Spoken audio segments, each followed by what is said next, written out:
Good morning, or evening, or afternoon. Or night. Yeah, I guess that's different from evening. Yep. Yeah. Or like, good night, everybody, depending on when you listen to this. Although, I suppose it might not be the morning of Tuesday, October 2nd, when this goes up. Yep. You're listening to A Round of Games, episode 11. How have we only done 11? Yeah, we've been through this E3 stuff and GATs. We also didn't actually number those episodes. And the Zero, the pilot. Oh, yeah. Which doesn't exist anymore. Yep. Cool. Yeah, it's officially October. It is Q3 of 2018. It How does that is. make you feel? How does time make you feel? How fast has this year already gone? Alright, Nickelback. What? Sorry. Honestly, this year is like... And I know I probably say this like multiple years in a row, but this year, 2018, has probably gone the fastest It's kind of insane. out of any year. I don't know why, and I've spoken to a few people about this, and everyone has felt this year, 2018, has just flown by. Yeah. Don't know why. I don't know why. It just has. And like, we're in October. It's going to be, what, Christmas in like 2 months. It's actually 14 weeks away. That's gross. Yeah, I know. It's really gross. It's, In a nice way, but... I guess if you look at it out of 52 weeks, that's still quite a while. That's a nice way of seeing Really? it. We still got Halloween coming up. I've still got my birthday, and then because that's like the checkpoints for me. It's like Halloween, Yeah, I then guess. my birthday, and then Christmas. And then You're looking New forward to Year. Halloween? I fucking hate Halloween. I'm looking forward to Halloween so we can get the fuck out the way so we can get ready for Christmas. I'm a fucking grumpy pants when it comes to Halloween, right? Like, Not really, because Halloween sucks.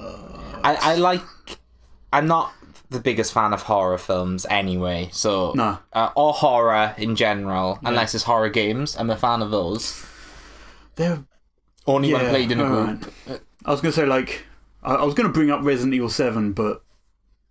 I suppose that's more horror than the previous couple of those games. That game was scary. Yeah. Yeah. I really liked Resi 7 though. That was so much fun to play. But yeah, I could not care less about horror films. Yeah, exactly. They just do not interest me whatsoever. People Yeah. like them, cool, that's fine. Yeah, you do you. And I think it's because I still haven't had a super positive experience past being 18 and over of like Halloween. Like, to me, I always see it as like people just using it as an excuse to be an asshole. Whereas, like, that's only because I think I haven't had like a super cool experience with Halloween. Like, I haven't gone to like this incredible party. Everyone was dressed up, just like, oh man, Halloween was awesome this year. Maybe that'll Seems happen. like a lot of effort too, though.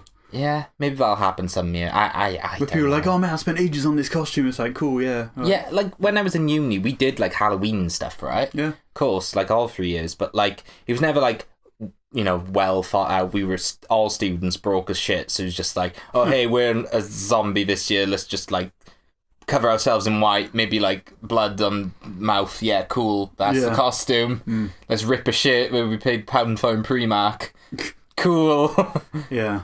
But we've never had like a proper like spent ages made this like really cool costume or like a themed thing.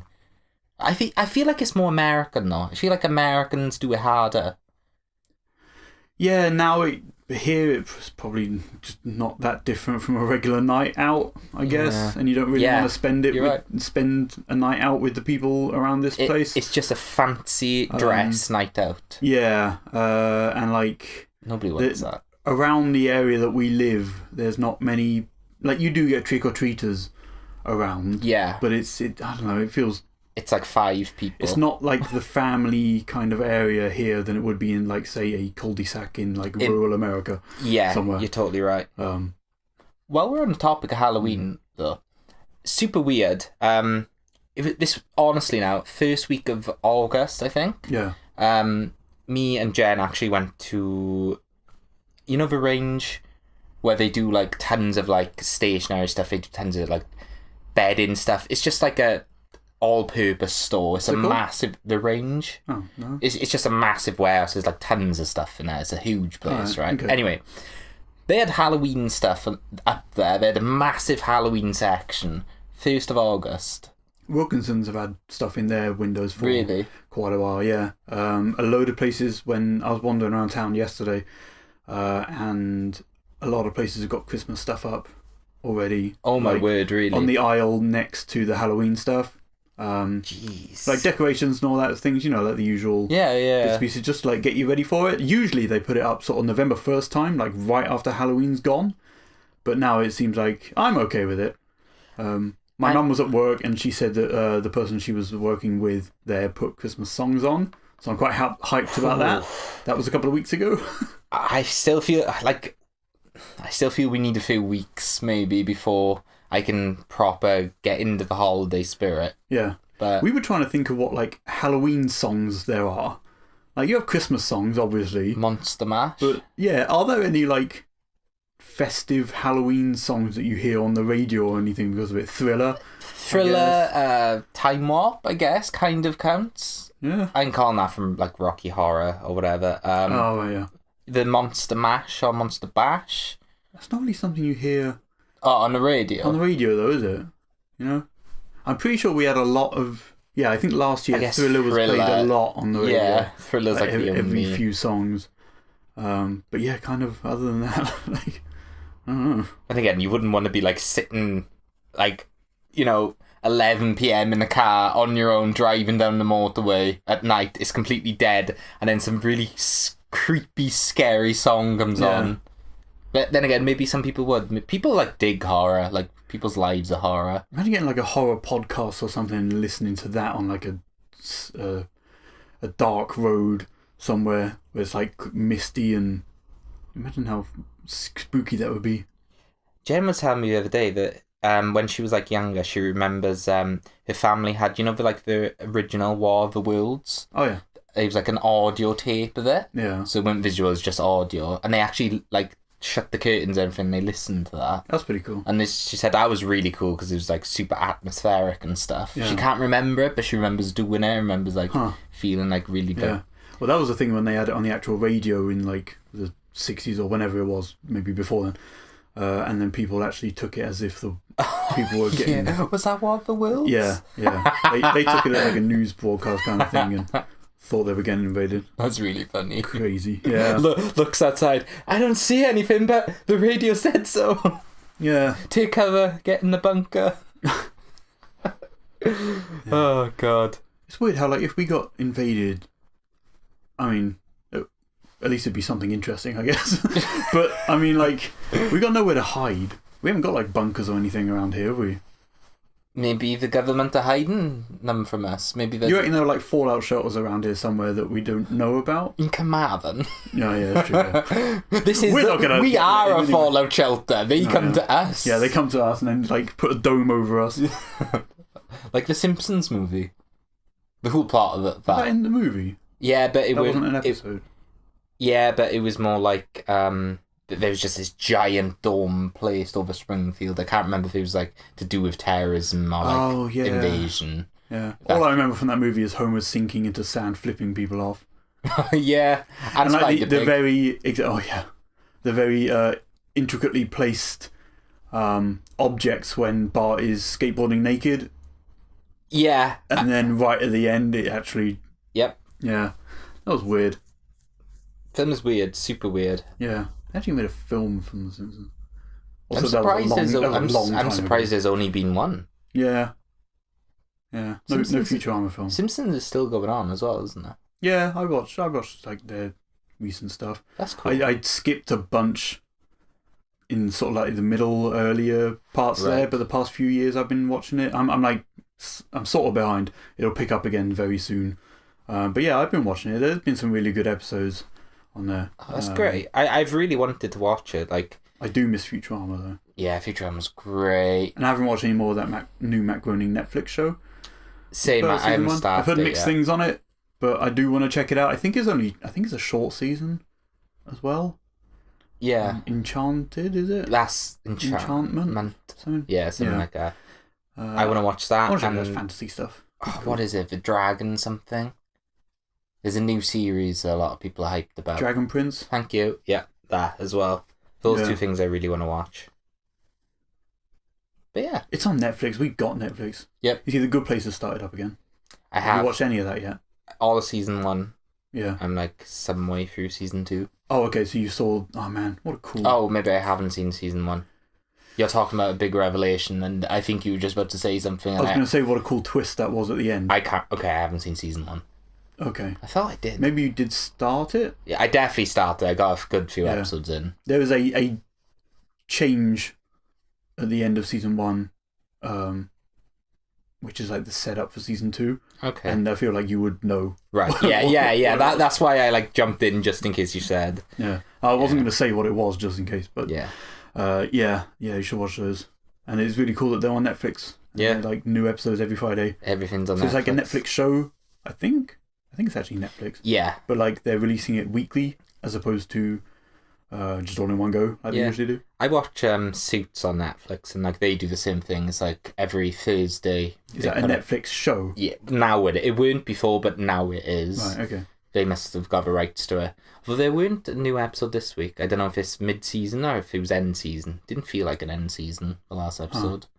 So I don't know what's happening with that. Not happy. I was expecting Suits on Thursday. Because even something like, I think Arrested Development, when that came over to Netflix. Oh, yeah. And like they put out their own thing, then they just dumped the whole season on people. Yeah. Well, they do that with all the Marvel stuff, don't they? Just like, new season out today, 15 episodes straight out. Yeah.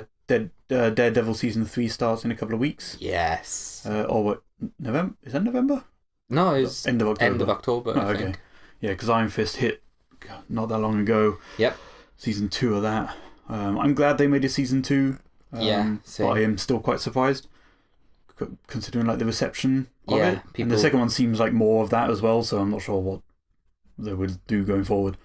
Yeah, we'll have to see. I haven't watched any Iron Fist. Really? We're like 2 episodes away from the end of the first Daredevil season. Aren't you? God damn it. Daredevil season 1. We're like 2 episodes away from the end of that. And we've watched like 3 or 4 Jessica Jones season 1. Oh, that's not too bad. No more. I haven't seen any others. That's rough. No Luke Cage, no Defenders or anything like that. Oh my god.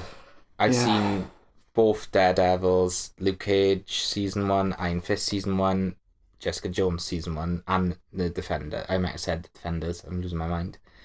I saw all those. In terms of season 2 stuff, I haven't seen any of that yet, except Daredevil. Okay. And I haven't finished Punisher. I'm like 2 episodes from finishing it. Huh. Don't know why. I think I burnt out. Yeah. I've watched a lot of Marvel TV stuff. Like, I've watched Daredevil multiple times, actually. Because I really, really like it. You need to catch up on S.H.I.E.L.D. stuff. Because I feel like that's going to, man, I know. tie into the Infinity War stuff quite a lot. Considering, like, the new season is starting... Well, it was supposed to end this last one, but they renewed it for, like, a shorter season. Yeah. And that starts December and goes all the way up to... Well, if it's, like, only 13 episodes or so, then it's probably going to lead us right into what happens in the next film. Yeah. And considering what happens at the end of Infinity War, like, you know, we kind of need to see what happens to these characters. Yeah, exactly. But yeah, they got real good... like this season gone and the last season before it was like real busy, real like crossing over a bunch of different story arcs from the comics. But yeah, that's cool. Are you watching anime on Netflix as well? Yeah. What are you watching Bleach on? Netflix. Is it on there? Yeah. It's on Netflix, yeah. How many episodes? Only up to like season 3, so I don't know how many, so I'm just going to watch as much as I can on there. I'm being super lazy, so I'm doing it in English as well. I watch most of it in English, from what I saw. Don't get me wrong, it's totally like preference, and like Bleach, stuff like Bleach, One Piece, and Naruto. I've always found like really long form animes like that. It's like they usually have a good dub anyway. Yeah. Or at least end up that way. Yeah. And I was just like, at least the first like 10-20 episodes of Bleach, I kind of remember some of it, so I don't want to concentrate on too much, so I was just like, I'll just watch in English, it's fine. I'll chill with this series. But you're using a guide to watch those as well. Filler guide, yeah. But I'm like 10 episodes in, nothing has happened at all yet. Oh, right, you only just started watching it? Yeah. Okay. I was going to ask you how many you've seen, but 10 doesn't even seem that many. No, and it's like, we're still at the point where we're just introducing like all the characters. How many are actually on Netflix then? 3 seasons. I don't know whether that's like, season 1 is like 80 episodes or whatever. No, season 1's like 24 episodes, because I got I got season 1 and 2 on Blu-ray, on DVD somewhere. I bought them when I was in college, in uni. That's cool. And then I realised how many episodes there were, and I was like, man, if I keep buying these, and they're like 25 quid or whatever, and you'd end up with a whole bunch of DVDs I'm probably not going to watch again. Yeah, that's rough. Then again, I've been buying those Dragon Ball Kai Blu-rays. Yeah, I suppose 98 episodes on 4 seasons of that was kind of cool, and I've given them to Sean now, so you can hopefully watch them. Speaking of Dragon Ball Kai. Yeah, I finally started watching the final chapters of those. Did you watch them last night? The first 5 episodes? Yes. Yeah. I did. Yeah. Well, the night before and last night. Yeah. Yeah, what the fuck? So you've seen these before? Yeah, I saw them before. It's been a little while, but yeah, I've seen them before. Alright, so, well, first up, I watched that History of Trunks thing. Yeah, you did. That was okay. Completely, like, felt unnecessary as hell. It was cool to see, like, the lead up of him coming back, or going back to the going back in time to use the potion or whatever on Goku to save him, because like it starts with him straight up dying, and then you see a bunch of other people die, and then him growing up with these androids terrorizing the world. Also, it's like 13 years later or whatever it is, and like they're still ending up in cities blowing them up. It's like, how slow are they kind of going around doing this stuff? They seem to be taking their time. And you see people like at theme parks still having a good time, whilst like knowing that these villains have been on the planet for years and years, killing people, and they're just like riding a roller coaster around, having fun. So okay, it's weird, but it kind of ends with exactly how you would expect. With him going back in time, and then like over the credits you see him fighting Frieza and all that stuff, like the stuff that we'd seen in Kai. That's cool. But yeah, it felt like really unnecessary. The voice acting in it was kind of real bad, even though they were the same voice actors. Really? But this is technically a Dragon Ball Z film, so before they like redone everything. Yeah. Okay, that makes sense. So I expected a lot of the dub to be the same as it was then. Yeah. I'm not sure when this originally came out, but yeah, watch that. And now we're back on Kai. The final chapters. Yeah, nothing huge has really happened yet in terms of like the overall story. I suppose the last one has started to introduce the what's it called? The big championship world tournament. Yeah. Yeah.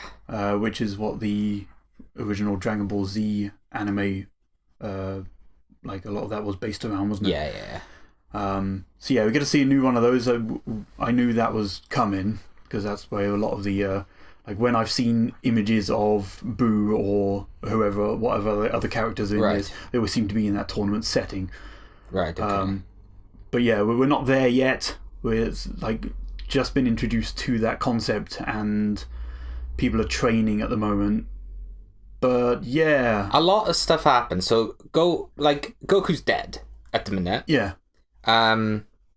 Gohan is all grown up. Yeah, he's like 16 now, is he, or something like that? Yeah. He's a super dork. He's like the dorkiest character ever. Yeah. I was like, oh, okay, well, he's got a different voice now, so that's all that. But he's got a younger brother. Yes. Called Goten. Yeah. So I always thought, I mean, we haven't got into any of the fusion stuff yet, but I know of Gotenks. Right. And I always thought it was Gohan and Trunks were the ones fusioning for that. But now I guess it kind of makes sense with the name Goten. Yeah. So I can see what's coming up there. Yeah. So yeah, we got him, and I was like, well, they haven't really explained this that much. And then the narrator is like, you may be wondering, and I was like, yeah, I was. Yeah. So, he was born shortly after Goku died. Yeah. Oh, okay, right, cool. Weird. Like, no reference to her being pregnant or something at the end of that series, but I don't know. It's like, he's 7 years later. It's like, he's got a young brother. I know, I'm thinking, I don't want to, you know what, you know when you stop yourself from saying something? Yeah. I've done that now. Alright, cool. That didn't need to be said.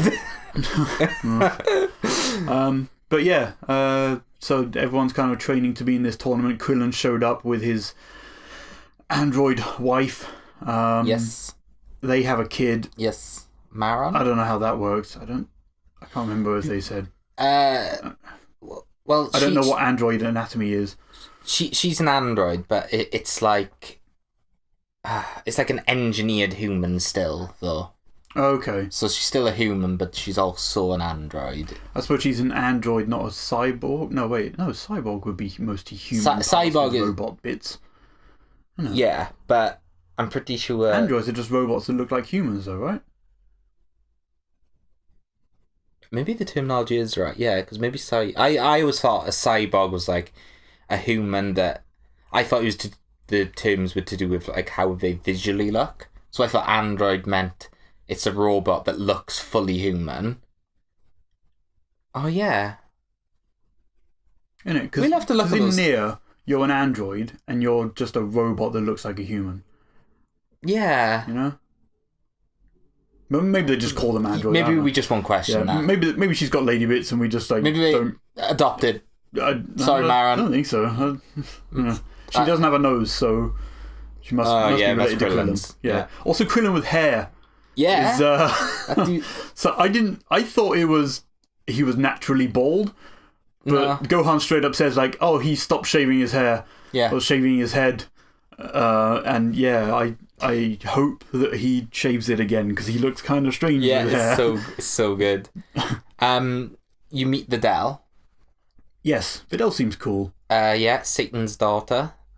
Mr. Satan's daughter. No, Satan, he's an asshole. Yeah, he's still cowering out in his attic watching his dumb little TV as the world praises him for defeating Cell, where he actually did nothing at all. He is complete garbage. He broke like 13 tiles. Oh my god, yeah, not all of them. Not all of them. Yeah.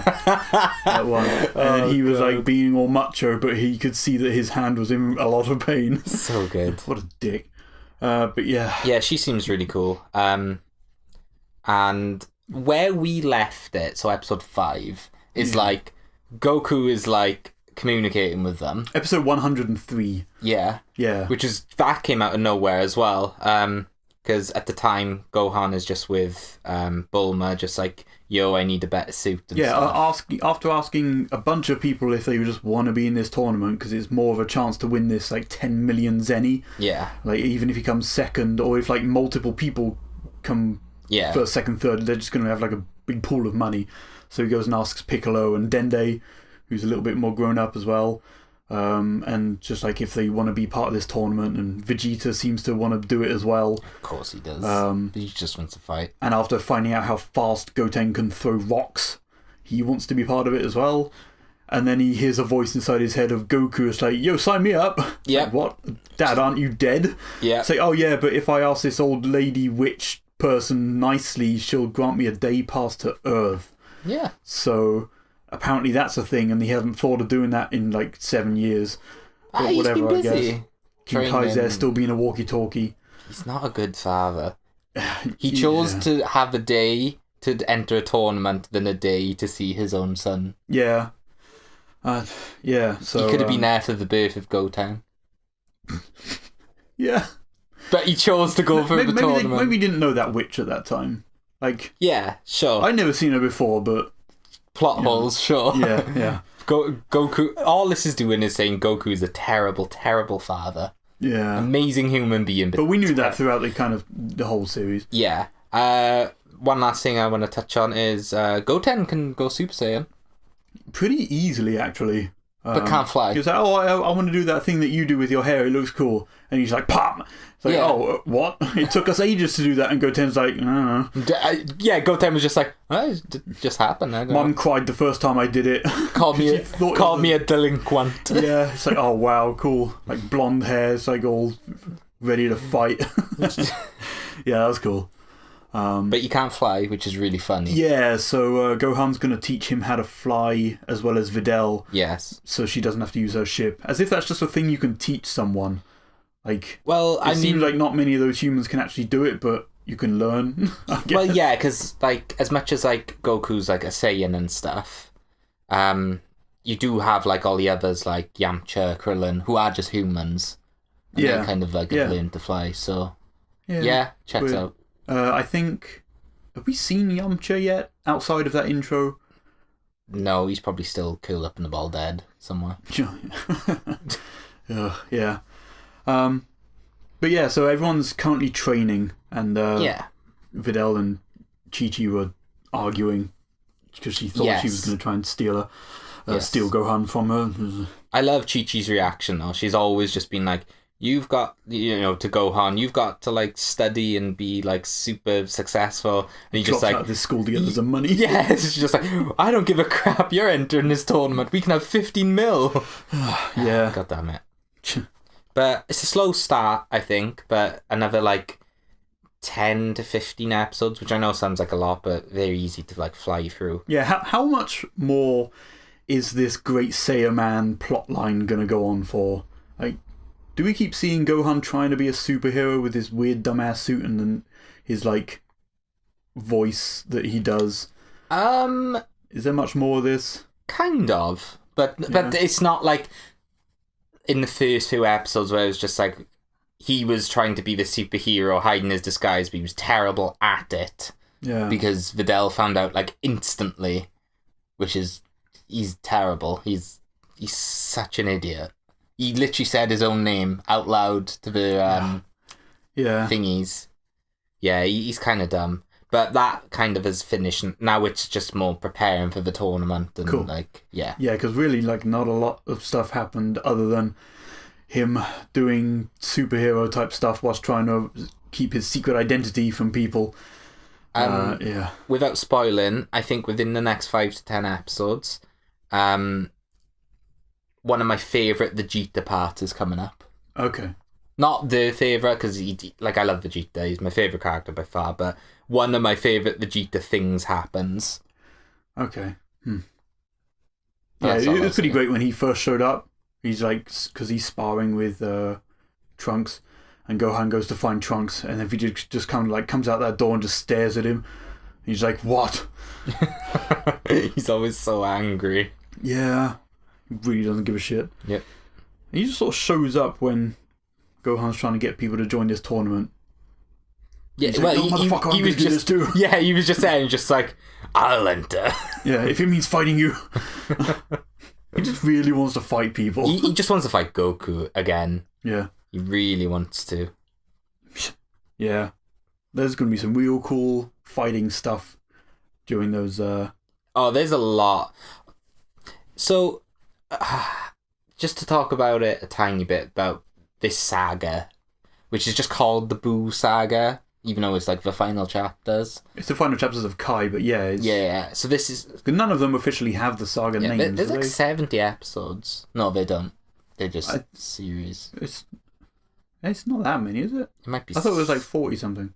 It might. I'm not sure, but this final thing is... When I think about it, and I haven't seen it in a little while now, but like the more I keep thinking about like stuff that happens, I'm just like, this goes places.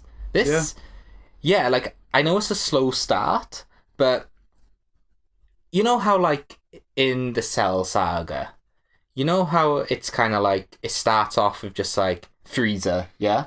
Yeah. It's like Frieza's back, oh no, and then Trunks has entered from the future, and then androids, but wait, they're not the real androids. These are the androids. Or how they all kind of like sort of cross over at the end. Yeah, it just like it keeps building and building up. It's kind of like that, but in terms of just so much stuff happens in this final stuff. Like, okay.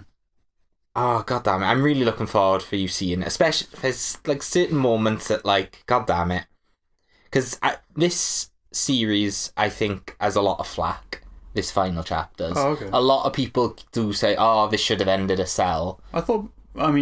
People say Cell's is the best one, but I hear people talk about Boo in a positive way. I absolutely like love this. This is my second favorite one, I think. Even though like Frieza's incredible, this one I think is my second favorite one. Cell is definitely my favorite, but like I have like read like a lot online. Like people are saying, "Oh, this is dumb. This should have ended at." Cell Saga, but like this is really good, and like a lot of the post stuff ties into Super really well as well. Oh, that's cool. So it's cool. You'll understand. Okay. When we get there, finally. Yeah, I really want to see him turn someone into chocolate. Oh, yeah. Eventually. Yeah. Yeah. So we'll keep watching that over time, in due course. Yep. And the other thing you've been watching is Gotham. Yeah, it's so much Gotham. Netflix? Yeah, nice. Of course. I'm finally on to season... I finished season 2. Okay. And I think... Oh, you're not that far into it, as from what I thought. I think... Because we're halfway through season 1 and haven't watched it in a couple of years now, but... There are 24 episodes per season, and they're hour each. That's regular season for stuff, you know? I think... Because there's 5, right? Maybe it's I thought you were getting up there in late 3 or 4. No, I think I've started 4 now. Okay. I think I have. I can't remember. I just let autoplay happen and keep watching them. But Gotham it's really good. It's so good. Oh, wait, I am on series 4. Yeah, I am. Cool. Oh. Yeah. Oh, yeah, I am on season 4. Because I realised what happened in episode 1, and I was just oh, yeah, the stuff that's happening now is actually really Is season cool. 4 the one that is subtitled, Dark Knight? Or is that season 5? Probably season 4. I can see why, I guess. Okay. Well, sticking to stuff we've been watching, yes. We finished up Chain of Memories. Yeah, we did. We watched all Kingdom Hearts Chain of Memories gameplay / cutscenes type bit because, man, boy, we really don't want to play through all that stuff. Yeah. We did Sora and Riku's stories. It's necessary for the story of the overall story of the game. Yeah, I can see it being super. Well, I mean, yeah. Of course it is. It's how would you feel if you started playing 2 and then he was in that cocoon and you hadn't played Chain of Memories? You just wouldn't understand. Well, you know? That, and also, I've only just started 2. I still don't know where Sora is. Yeah, okay. So I guess he's still in the cocoon, which, it makes sense. Yeah, it totally makes sense, yeah. But, so, in Chain of Memories, you're introduced to a lot of those organisation members already? Yeah, a lot of them, over half. Yeah, so it felt like a introduction to them there, and then, you are kind of introduced to them in 2 again, but, in terms of a different, motive. Yeah. But yeah, going through all the stuff with the memories and Namine and all that, it's confusing, but it does feel necessary. I don't know what the hell is going on overall. You just know that Sora's getting his memories put back together. Yeah, Sora's fixing his memories up, but he's going to forget Namine altogether, and everything actually that happened in Chain of Memories. He's gonna forget. Yeah, other than the one line of text. Yeah, other than the one thing where, if he searches his heart deep enough, he'll remember Namine anyway. Because... Remember what she said? Oh, damn it. No, but the gist of it is because, she, No, fuck. It's just because, she's so, special to him, basically. But not really, but, yeah. Yeah. It's like a promise with your heart, isn't it? Yeah. That's the line, isn't it? Sure. Do you know the line? She has ties to Kairi, and because she's a big part of his heart, then... Yeah, sure. Look... He'll remember her. He's forgetting everything. He'll only remember her if he searches his heart deep enough. Yeah. There we go. Riku, so he's sleeping. Yeah, he's out there in the onion. And then Riku finally, made it to Namine, and finally made it to the onion after fighting that. Oh no, he didn't fight Ansem just yet, did he? No, he didn't. It was before he fought Ansem. So he got to the onion, and then she was just hey, you have a choice to make now. Either get rid of all your memories and I can get rid of the darkness, or keep the darkness in you. And he's just I'm keeping my memory because I want to shout at Sora when he wakes up. Yeah. Which is fair reason. And I'm really glad he chose that option. And then... He's got a sick coat. Yeah, those coats he's hanging out with awesome. Mickey. Yeah. Who's also got a sick coat. And then the final like boss of like Bandage Boy. Bandage Boy. Yeah, there's like any idea who he is? Ansem. I don't know. They have the same eyes. Like it's Ansem or it's his twin. Yeah. Or it's his brother. Or we won't talk cousin. much about the eyes. Might even be the sister. I'm quite surprised you even picked up on that. Really, the eye color. I know it does stand out a lot. Yeah. Well, it's just like super mysterious guy. I'm just like I have no idea. Wait, your eyes are the same. or you can really tell from him.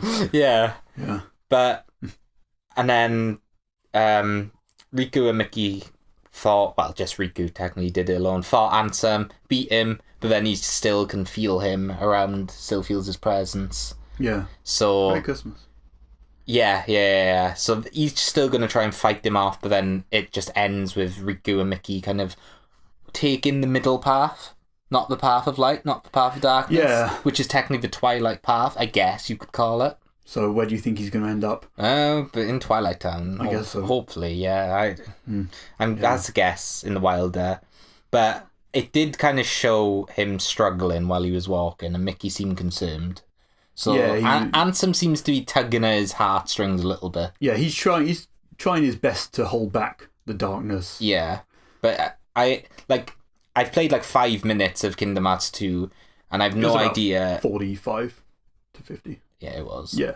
But you're about halfway through Roxas's stuff. Yeah. Oh, okay. That's not as bad then. It's not that many. It's a week worth of in-game time. So I'm like, I have a feeling Kingdom Hearts 2 at some sort of major plot point. I feel like Ansem's gonna really make himself like a bit of an asshole. I think he's gonna mess with Riku a lot. Okay. But other than that, do I know what's going on? No. Do I know who Roxas is? No. Do I know where I am? Twilight Town, but where is that? No. Yeah. I don't know what's going on. What I do want to say though is the opening cutscene to Kingdom Hearts 2 was so nice. The CG one. I want everything to be CG. Yeah. It does suck that they've only got the intro and outro cutscenes in those games as like the CGs. Yeah. But hey, at least Kingdom Hearts 3 looks like real nice anyway throughout. And as much as I'm sitting here literally saying I have no idea what's going on, other than just like kind of brief bits of some theories and some like I'm following it, I just don't know in the grand scheme of things. It's the same as Metal Gear. It's a few games until you realise what exactly is going on, and then everything sort of fits into place. It's exactly it just sucks the same how much you have to be confused along the way in order for that to happen. It's exactly the same as Metal Gear, where like the story, like you follow the main story part of it, but in the grand scheme of things, you're just like, wait, none of this makes sense. Yeah. What? And then you finish 4 and you're like, damn. And you're like, everything makes sense, but now too much things make sense. I gonna think about this for like the next year. And if you do replay the previous ones, then you really get. You're like, oh, cool, yeah. Yeah, it makes sense. So I'm really looking forward for going through. But in terms of gameplay, like you haven't done much in 2, but it seems more of one, but more refined. You've done like one little battle. Yeah. But you'll soon see how much more actiony it's got, or how nice the battles will feel. Yeah. But speaking of actiony, you checked out that Soul Calibur network test. Yeah, that was fun. Eventually, how hard was it to find battles? Day 1, I spent like a full 10 minutes in queue, nothing. Cancelled out. Spent a full 5 minutes in queue, nothing. Was just like, I guess I'm not playing now. And then I tried again like 10 minutes later, and it still took 3 or 4 minutes, and I found someone. And that was cool. So who did you go to first? Keelik. Okay. Keelik's my main boy. Yeah. Yeah, I love a bit of Keelik. Played that. That's, I don't know, Soul Calibur's super cool. I like it. It looks really good. It feels really good. It plays exactly like Soul Calibur would, but there's like new super moves that I didn't know about. I watched some people play it earlier, and those supers seem kind of cool. Yeah, so there's 2 different ones. One is like some sort of soul transformation. Yeah. And then the other one is like a soul break. These aren't the right terms, I'm guessing. But so one's a rock, paper, scissors type thing. No, I don't know what that is. That just seems to happen. Okay. Yeah, I don't know what that actually is yet. But one is like a transformation, and I think it just makes you beefier, like stronger hard attacks. Yeah. Because you've got a meter, and it can fill up to like 2 bars. Yeah. And that costs 1 meter. And then another one is like, it's basically like a super move. So you activate and it does like a little cutscene. It's just like, you know, in Dragon Ball, you know, like Dragon Ball FighterZ or most fighting games where like you have like the super move. Yeah. Level 3 or whatever. So it's like a tiny cutscene and it does like a ton of damage. Yeah. It's that basically. And I think every character has one. It took me like 5 games to figure out how to do that. I think it's because everyone was new. Not everyone even knew how to use them. Okay. And I was just like, you know, didn't think of it. And then I played against a player from Japan who was actually really good. And they were using these super moves. And I was just like, what is this? I'm like stuck in a cutscene and get my ass kicked. And then Kieran sent the controls. And I was just like... Oh, you hadn't actually looked at them? No. Is it just R2 to do it? Yeah, just R2 or R2 and back to active. R2 and back is to activate like your power up. And then R2 is just the super move. And I was like, this makes battles a lot like more like a fighting game. Like where you have like a super move and like you can choose to use it, but they can still block it if it's telegraphed and stuff. So I've had a lot of fun on that. I've had lag a few times. I found that the only way I can find games is if I set the like amount of bars to any and region any. Because if I do it specifically to be like same region 4 bars, I ain't finding anyone. Maybe I'm not being patient enough, but like I have waited multiple times, like 5-6 minutes plus, and just nothing. But when I choose any, it's a couple of minutes and I do find someone. So that's a little bit concerning, but then maybe it'd be better when it comes out. Yeah. How have you had like connection wise to people? Do the fights actually hold up okay? I haven't had one person disconnect or like proper lag out or disconnect. That's awesome. I've played like 20 fights, I think, total. Yeah. And I've only had 2 that were laggy. Okay, that's not bad. Yeah. I mean, that's the whole point of this test, right? It's a network test. So I was actually super surprised at that. I haven't tried out many characters though, because I should have. I really should have. But I started winning a lot with Keelik, and I saw my like battle points go up because it's like a ranked only mode. Okay. So every battle you win, you get like rank points up, and then when you're on a winning streak, it gives you more. So I was winning a lot, and I was just like, I want to change character, but I'm winning quite a lot. I want to stick with Keelik and see how far I can go. You can't switch out and keep that streak going? Yeah, you can. Oh. I was just like, I'm like, Keelik's like my main guy. I don't. If you switch out, you might be shit. Yeah, and I might lose my streak, and I was like, I don't want to lose it. And then I did lose, and I was just like, actually, I'm done playing for tonight. No. So I didn't play anyone else. Have you tried anybody else then? I can't remember her name. I think Taki. Oh no, I tried 3 people. Taki, and someone beginning with M, another girl. Malin? Maggie? Maggie. Maggie. Hang on, I think it's I was thinking Magi, but I don't think that's right. Let me have a quick Google. I think it's Malin. Marin. Talim. Talim? Yeah, Taki. Isn't she the girl with the big O? The big circle? No, it's that one. She's got like 2 arm blade things. Yeah. Talim. Looks like a dancer. Talim, Taki, and Keelik. Mitsurugi. Geralt. I played Geralt. I haven't tried him, but Geralt, I played against a few. Geralt seems OP. It looks pretty good. I'm just bad at blocking. If you're a really good Geralt player, then yeah, you looks like you can destroy people. He just spins his sword around him and like. That's what he does. Next you. Nightmare seems really. So I didn't like. I really like Ivy as well. She's a really cool character. Even ignore what. The controversy into how she is, it is super just ridiculous. She is a ridiculous character. She has assets where probably she shouldn't. Yeah. Well, no, not that she shouldn't, but maybe they do go far on them. Well, okay. Yeah, especially... The slide is up to 99. Yeah, the slide's up to 99 and the jiggle physics is on maximum, but... Not quite as crazy as Fortnite, but... Yeah. Her playstyle's really cool. Her weapon's really cool. It's like a blade that like comes apart in sections. Yeah. So I really like her and Nightmare, but because they were from previous games, I didn't really try them. I know Keelik is, but he's my main boy. But But like, I'm excited to actually play in those at some point. I played against a Nightmare who I swear killed me in 4 hits. He swung his shit and just 4 hits, man. Is he a slow character? He's a heavy and hard hitter. Yeah. Okay. I don't know. I feel like no characters are slow though. Soul Calibur's always been like quite nippy in like how fast you move. I don't know. I really like it. I'm not gonna get it because there's so much stuff. Yeah. It's like it's not that it's come out an unfortunate year. Am I allowed to say that? An unfortunate year. Like, not just month anymore. No. Yeah. I just like you got Dragon Ball FighterZ as well, right? And people are like still playing that. And I know that came out at the beginning of the year, but it's like that. And then you got Smash coming out in like a couple of months. In terms of fighters.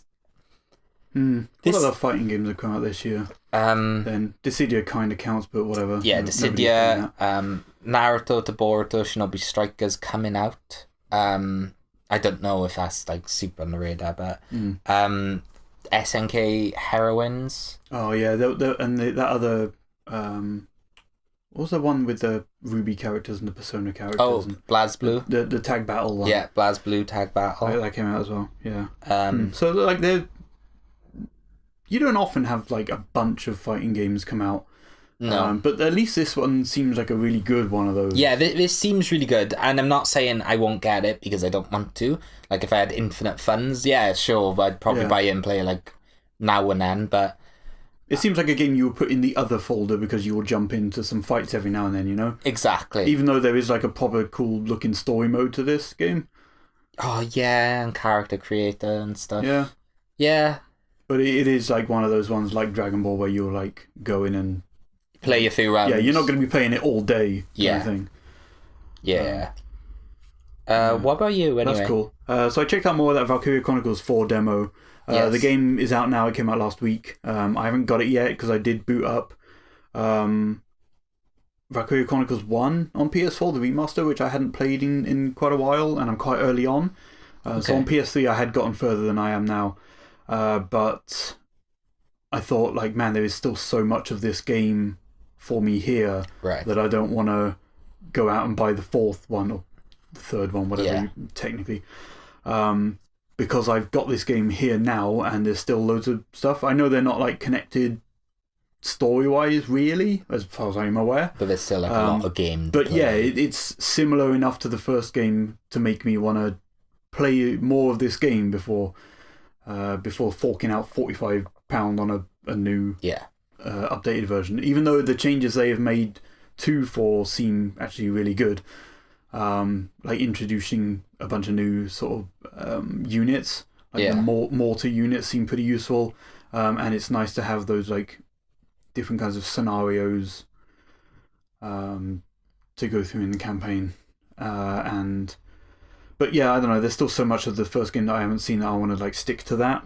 So I'll probably finish up what I can of that demo because I think your progress does actually go through onto the main game like Octopath Traveler did. That's cool. But when I buy the game eventually, I'll probably just start again because like it always weirds me out of like you say, oh, you've got the first chapter of the game in demo form and then you can carry your save over. I'm like, what about trophies? Yeah. Like, I don't unlock trophies in this demo, so will I have to like replay that shit anyway? Yeah. So I'll probably just start again. It doesn't really matter. I can't like. It's basically just progress that carries over.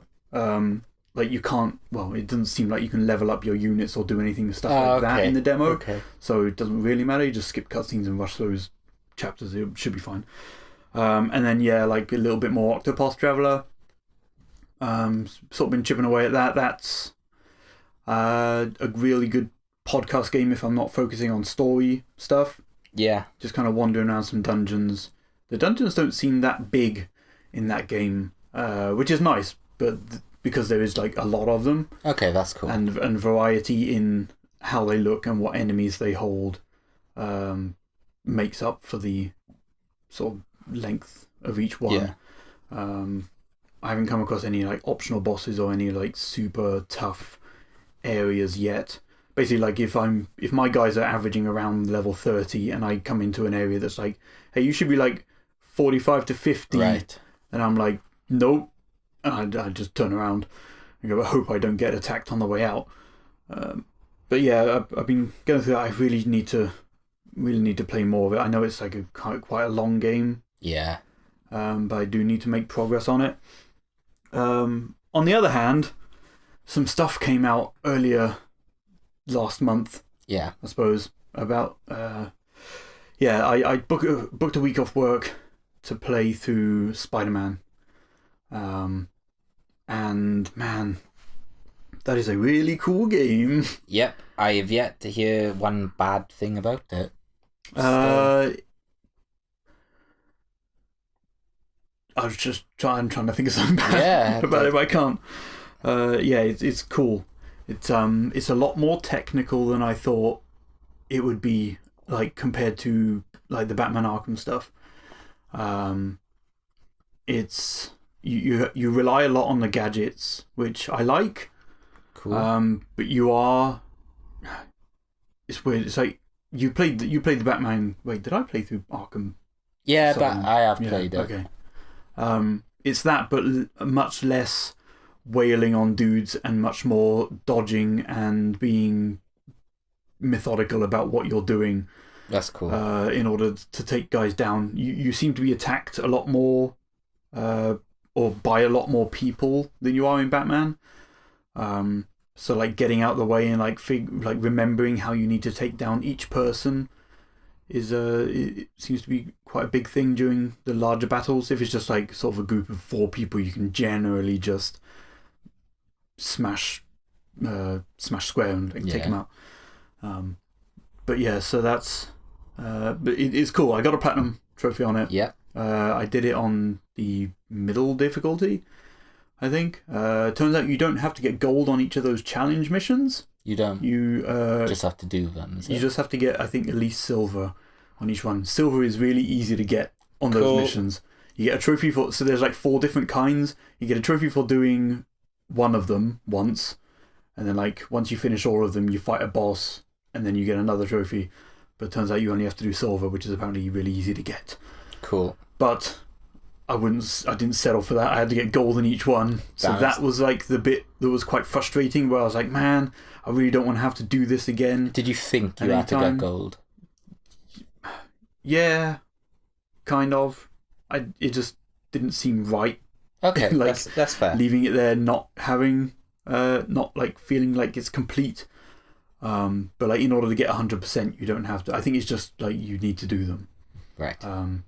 But yeah, after finishing that story, you're dumped back into the world as usual. You get 100%, and then that's when that platinum hit, and then it's just like you can go around the city and do cleanup. You got crime to stop and all these other optional objectives to do. But yeah, like doing that stuff along the way, it feels fine. It was like regular ass open world type stuff. Collectibles and like missions and all these other things, but like it's just the traversal in it made it feel so much. You'll see when we get to Arkham Knight, like that's a lot more open with like a bunch of side missions dumped in the world, and like traversing around that is a lot easier. But like nothing has felt as good as just swinging around as Spider-Man. And like there was actually like really nice incentives to unlock those costumes, not just like visually. Like you unlock new abilities every time you unlock new suits, and some of them look really cool. But I did just use that Avengers, the Infinity War outfit, because it looked great, or like the one from Spider-Man Homecoming. So that Stark suit, that was cool too. But yeah, it's a really cool, really well made game that they're adding New Game Plus to soon. So I get to play that. That's cool. Over again, and kind of basically waiting until DLC comes out for it now. Yeah, I've read a lot of people are just like pretty hyped for the DLC. They're kind of like probably because they're done with the game. Yeah, is it short then, or it's like sort of 40 hours ish. Also, the story's long, but I don't know where else really going with that. It's engaging though. In a way that like none of the Arkham games really felt. it's weird. It's like, from my perspective, like I haven't touched it yet. It seems to be like a long game. Like people seem to still be like playing it, or I've played hours and hours of it, right? Yeah. But then at the same time, I'm seeing everyone that's like popping up with a plat as well. Oh, it's a very easy platinum trophy. Yeah, but to me, that means they've like 100%ed it, right? Yeah, well, I guess, like, you've done everything you need to do. Really? So, like, it can't be that long. It's not like 100, 150. Yeah, there's just a lot of stuff to do in it, you know? Right, yeah. Like getting 55 backpacks and then all 50 photo ops. Right. And then, like, there's like 50 secret photos which don't show up on your map. Oh, okay. But one of the suit abilities is to, like, have, or one of the, suit upgrades is to let them make little photo icons show up on your mini map. Right. So basically, I just, like, went down Manhattan going, like, left to right, right to left, just kind of, like, zigzagging all the way down, swinging through the city until one of those things showed up. And I got all of them except 2 on my first sort of, like...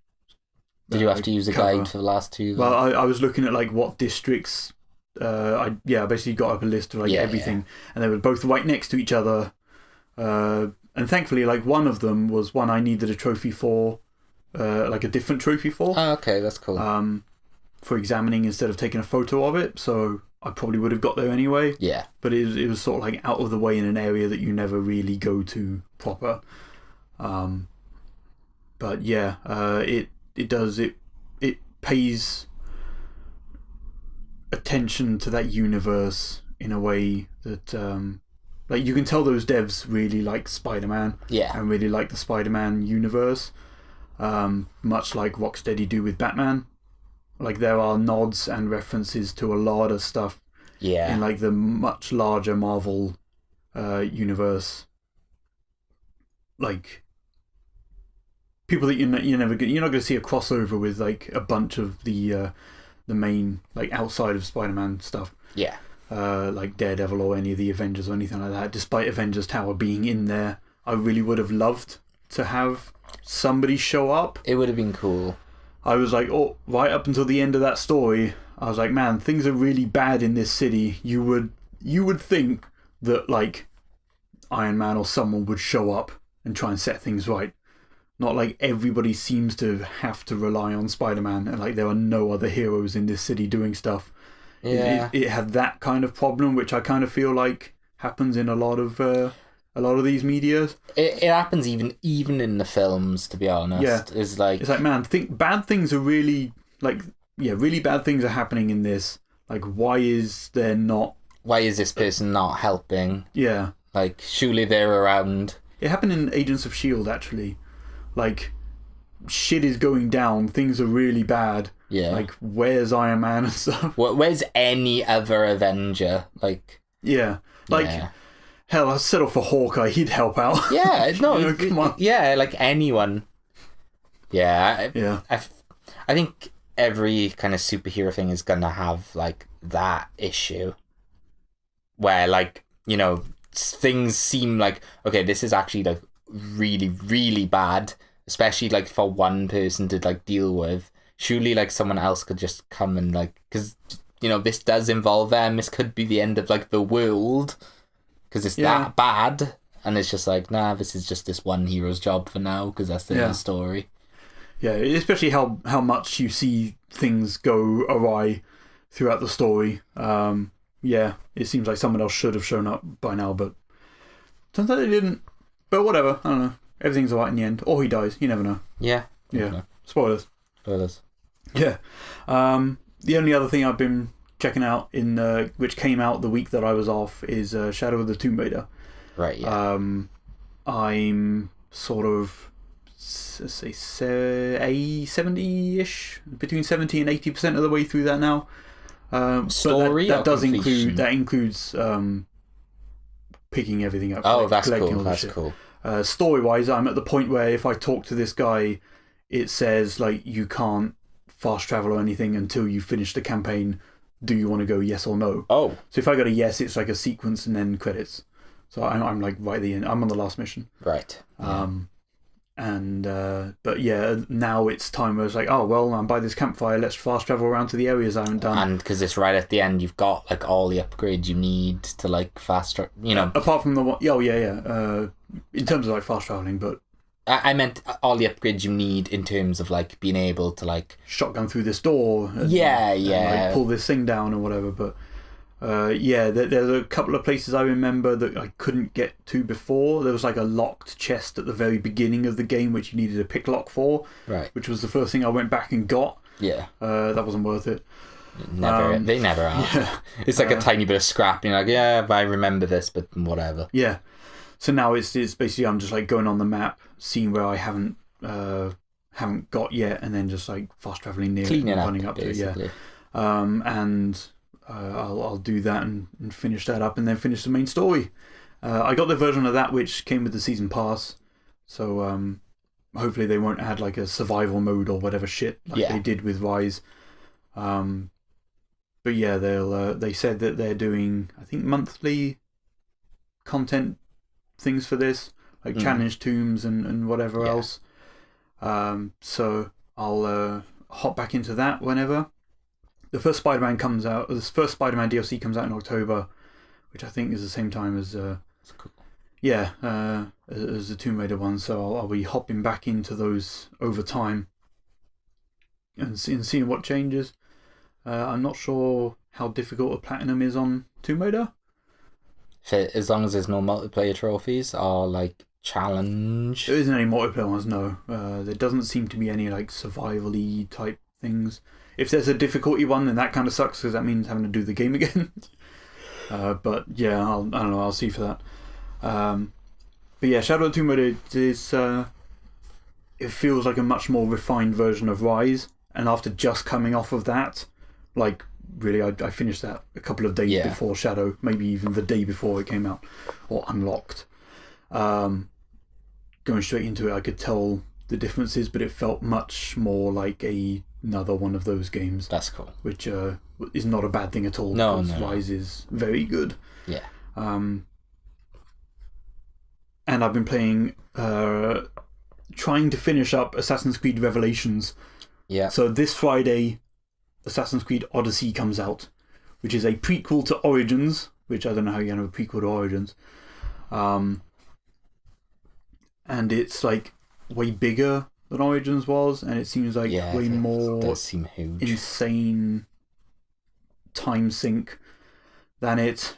But I thought, man, like I'm currently playing Revelations, and after we finished Assassin's Creed earlier this year, I've been sort of like spending my time going through the games after that. So I'd done Brotherhood, and now I'm on Revelations. And I thought, well, I've got like a couple coming up before now and Odyssey, so I don't want to buy Odyssey yet. Yeah. Mainly because the Ubisoft games come down in price real quick. Yeah, they end up in a sale. I mean, quickly. That's the good thing about games coming out September, October is that in 2 months' time, Christmas happens. People want to sell those games, which means Christmas sale, which means those big, massive red stickers saying sale goes on all of these things. Yeah, that's if you're a peasant and you buy physical. But excuse me. But they usually have like digital sales on the PlayStation Store somewhere. It's usually like 30 days of Christmas. I got burnt by like the Crew original one, and Watch Dogs 2 hurt me. You've been burnt by a lot. Yeah, a lot. Especially Ubisoft stuff though. Yeah. Like I didn't buy the Crew 2 when it came out, and it wasn't that long after that it was down by like 20 quid or so. So I'm really glad I haven't. Yeah. But also like hearing what that game is and kind of made me realise I'm kind of okay with not getting any anyway. But yeah, I have a feeling that Odyssey will come down in price pretty quickly, especially by the time I actually get there again, seeing as it seems like I'm just playing the games up until that point again. Yeah. So yeah, I've been sort of like doing cleanup and stuff on Revelations. There's not that much left for me to do other than story, and I'm on chapter 8 of 9, I think. So there's only a couple of story missions left, and I'm done with it. Okay. So if you think about technically next is Assassin's Creed 3, and then it's Black Flag, Assassin's Creed 4, and then it's the double Rogue / Unity. Yeah. But what's weird is that chronologically, it goes Black Flag, Rogue, and then 3. So what I've done is I bought. I downloaded Black Flag onto my PS4, and that will be the one I hit next. Mainly because I really want to check out that boat stuff again. It's been quite a while. I think probably 2015 was the last time I played that boat stuff, or maybe even before that actually. But I did buy the Rogue remaster because that's currently on sale on PSN. So I'll play that after that. And then by the time I finish these two, which are actually quite big games, Assassin's Creed 3 Remaster is coming out. Yeah, the remaster, yeah. So the remaster of 3 is coming out next spring. It's part of the season pass for Odyssey, so maybe I'll buy that if it's on sale and have that all together. Yeah, that seems they are selling it individually, but like I might as well just get that version and then I'll have Odyssey ready. That makes sense. Time and all that other content there. But like Odyssey is so similar to Origins. Yesterday I bought Rogue Remaster and the season pass for Origins, which I never played before. Right. Those like 2 giant expansions on there. And the season pass is like half price, it's down to like 20 quid. And I really enjoyed Odyssey. I really enjoyed Origins. So I thought if I'm going to play through it, then I might as well have all this extra content. Like it's kind of similar to Valkyria stuff. It's like there's a bunch of content in Origins that I haven't seen before. So I'll go through this and play these now. Before buying, yeah. I'm going to hit up Black Flag next. I should be able to do that relatively soon. And I'm quite looking forward to going back into that as well. And then playing Rogue. Speaking of other things that I bought. Oh, yeah, you've got that one thing you want to share. So I bought... and I have no idea what it is. I ordered something from the Shop 2 eBay outlet. Yeah. Because there was like this 10% off code for like 1 day only. That was 10% off as well? Yeah. Alright, now I'm interested. I saved 40 quid on it. What? It was like 1 day only because it was like a payday code. And I was like, man, I get paid on Monday. But like, this sucks. But yeah, it was on Friday and I was sitting there looking at it. And like, obviously, the usual saving website or Twitters were like posting a bunch of stuff. All these deals and whatever on there. And then this Xbox One X popped up with Forza Horizon 4 and Forza 7 on there, and it was like down to like 360 by using this code. Yeah. So that's not bad for an Xbox One X. I should have an Xbox One X arriving tomorrow. Wow. And with a copy of Forza. Now I've still got my 2-week trial of Game Pass, and that game is obviously on Game Pass.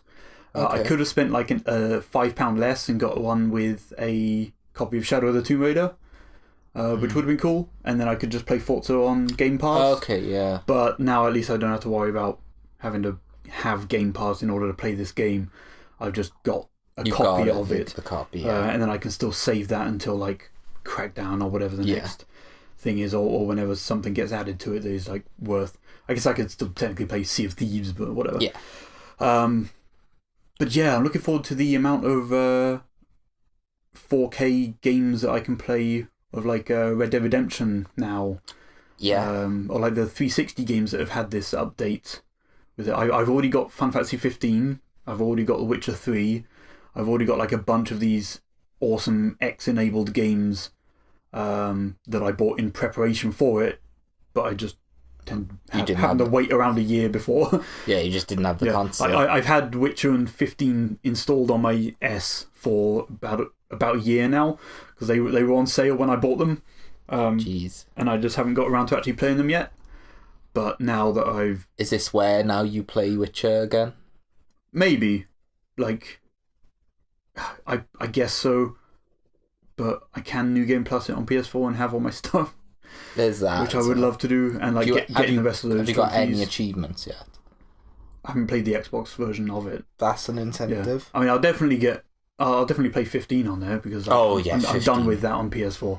I mean, DLC, I guess, but I bought it, I think, with the season pass not the Royal Edition stuff because it was before that came out. Oh my god! But I bought the main game, the premium edition or whatever it was when it was on sale. So I've got all that stuff, and I've still only played one of those DLCs on 15. But yeah, I'll probably play The Witcher on there.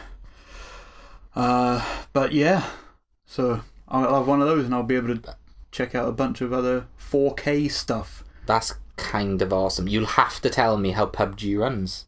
I'm yeah. super interested. Yeah. 1.0, see how it runs. You linked it, but you didn't tell me what it was, and I was. What did you think it was? You said I have an idea, but I don't want to say in case spoils. I thought it was the Kingdom Hearts 3 PS4. No, I'm still waiting for it to go to pre-order. I really want that PS4 Pro. It apparently looks real nice in person too.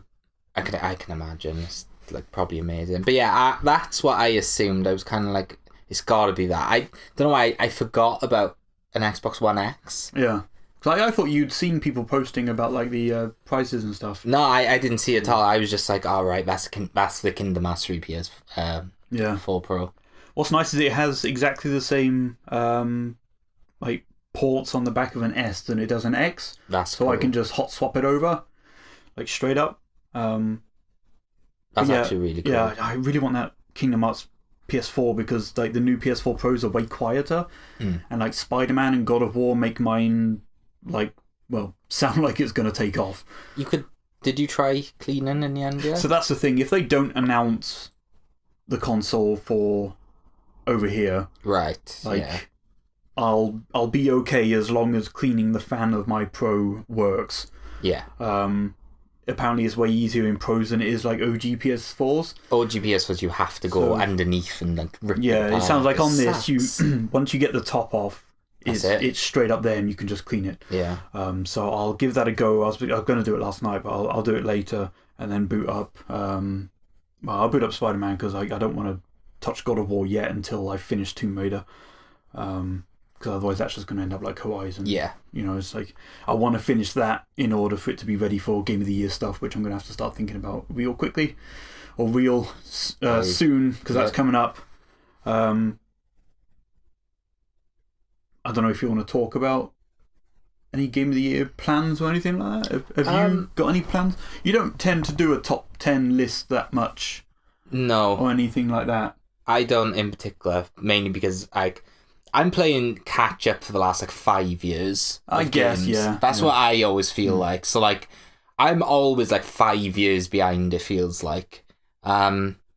Hopefully when I'll talk about that as such, but I was going to say hopefully when financially I guess I'm in a better position, maybe that will change. So in terms of it'll just be like new game out, I'll just pick it up, blast through it, for example. Yeah. But there are so many games, and it feels like especially the last 3 years, there are so many games that came out. They're all amazing, and just I feel like I'm not okay missing them. I feel like I have to catch up on them first. Okay. Yeah, I don't know. It's weird. Games are always... They keep coming. They keep coming, and they're all really big. That's my issue. Which is really annoying. They're all at least 50 hours. Yeah. And I'm like, man, Spyro's coming out soon. I can't wait for that. But there's still 3 games in that. And they're 3 games of... Although they're 3 remakes of games that you've already played? Yeah, but because I've already played, the nostalgia factor comes in, and that makes you want to replay them. It will probably make them easier to play, actually, as well. Yeah, if it's sitting there compared to another game that came out this year, you'd be like, man, if I just play this, then it'd be a nice chill game that whatever. It's I've already done them, rather than having to concentrate on this other thing that is 20 hours longer or something like that. I'm looking forward to the trophy list of that. I hope it's just all 3 games are just complete this game for the trophy. Because Crash... You want to get 100%. That's what it'll be, won't it? Yeah, that's fine. But Crash's problem was the relics, which is time trial. Which is still 100%. Oh, time trials suck on every game. Like, there's no games where time trials are good. some of those challenges on Spider-Man were time-based. Or it's like you got more points the quicker you did it, and that was like the main factor in getting a bunch of points and having to like go really fast. It's like just retry.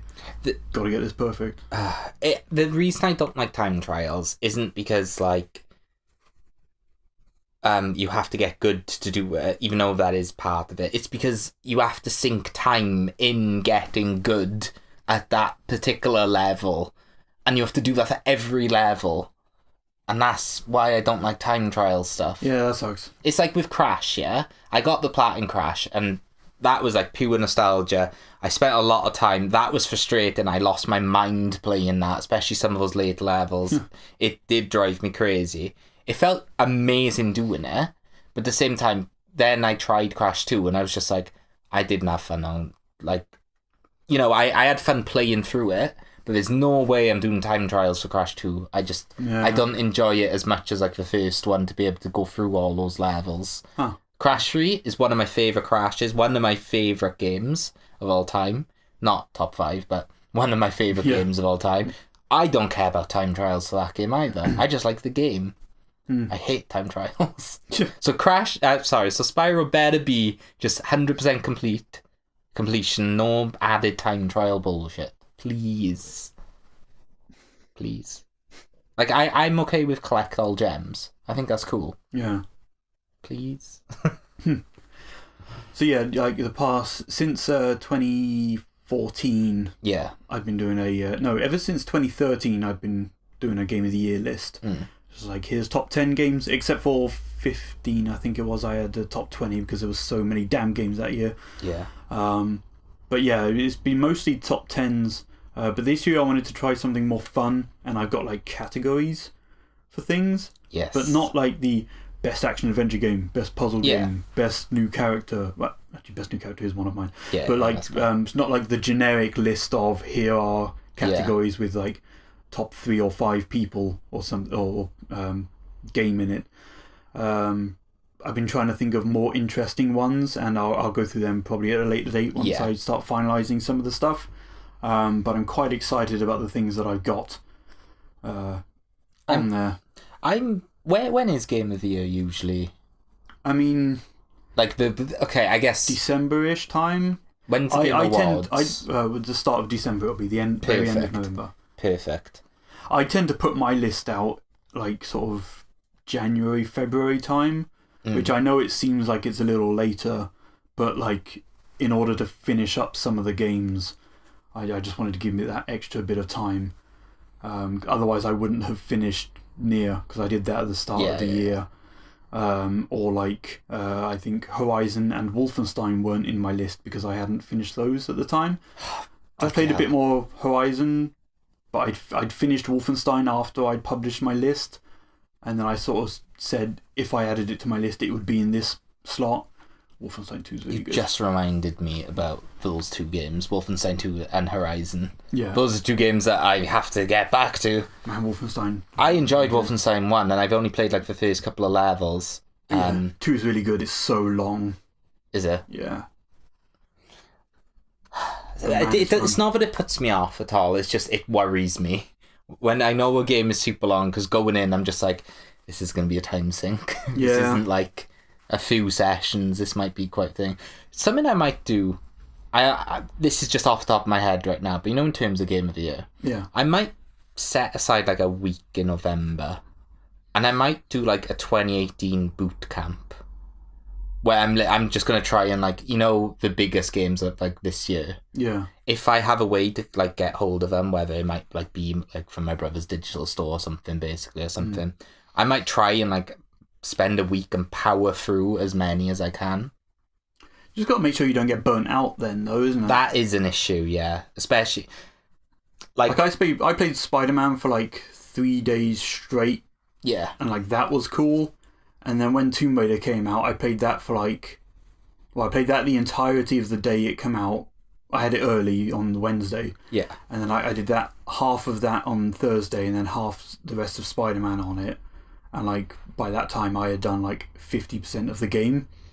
Like that's what my count was at. That's not bad. So it's like, on one hand, you could feel like you're playing it way too much and get burnt out and get bored and then maybe not go back to it for a long time. And then on the other hand, you're like, well, now I've finished this game. I really enjoyed it, but now I can't play it anymore unless I just start a new game. Right. Or whatever. You might actually run out of content on it. My worry is so if you're doing it for like a lot of games, then you can switch between them quite well. My only worry is that,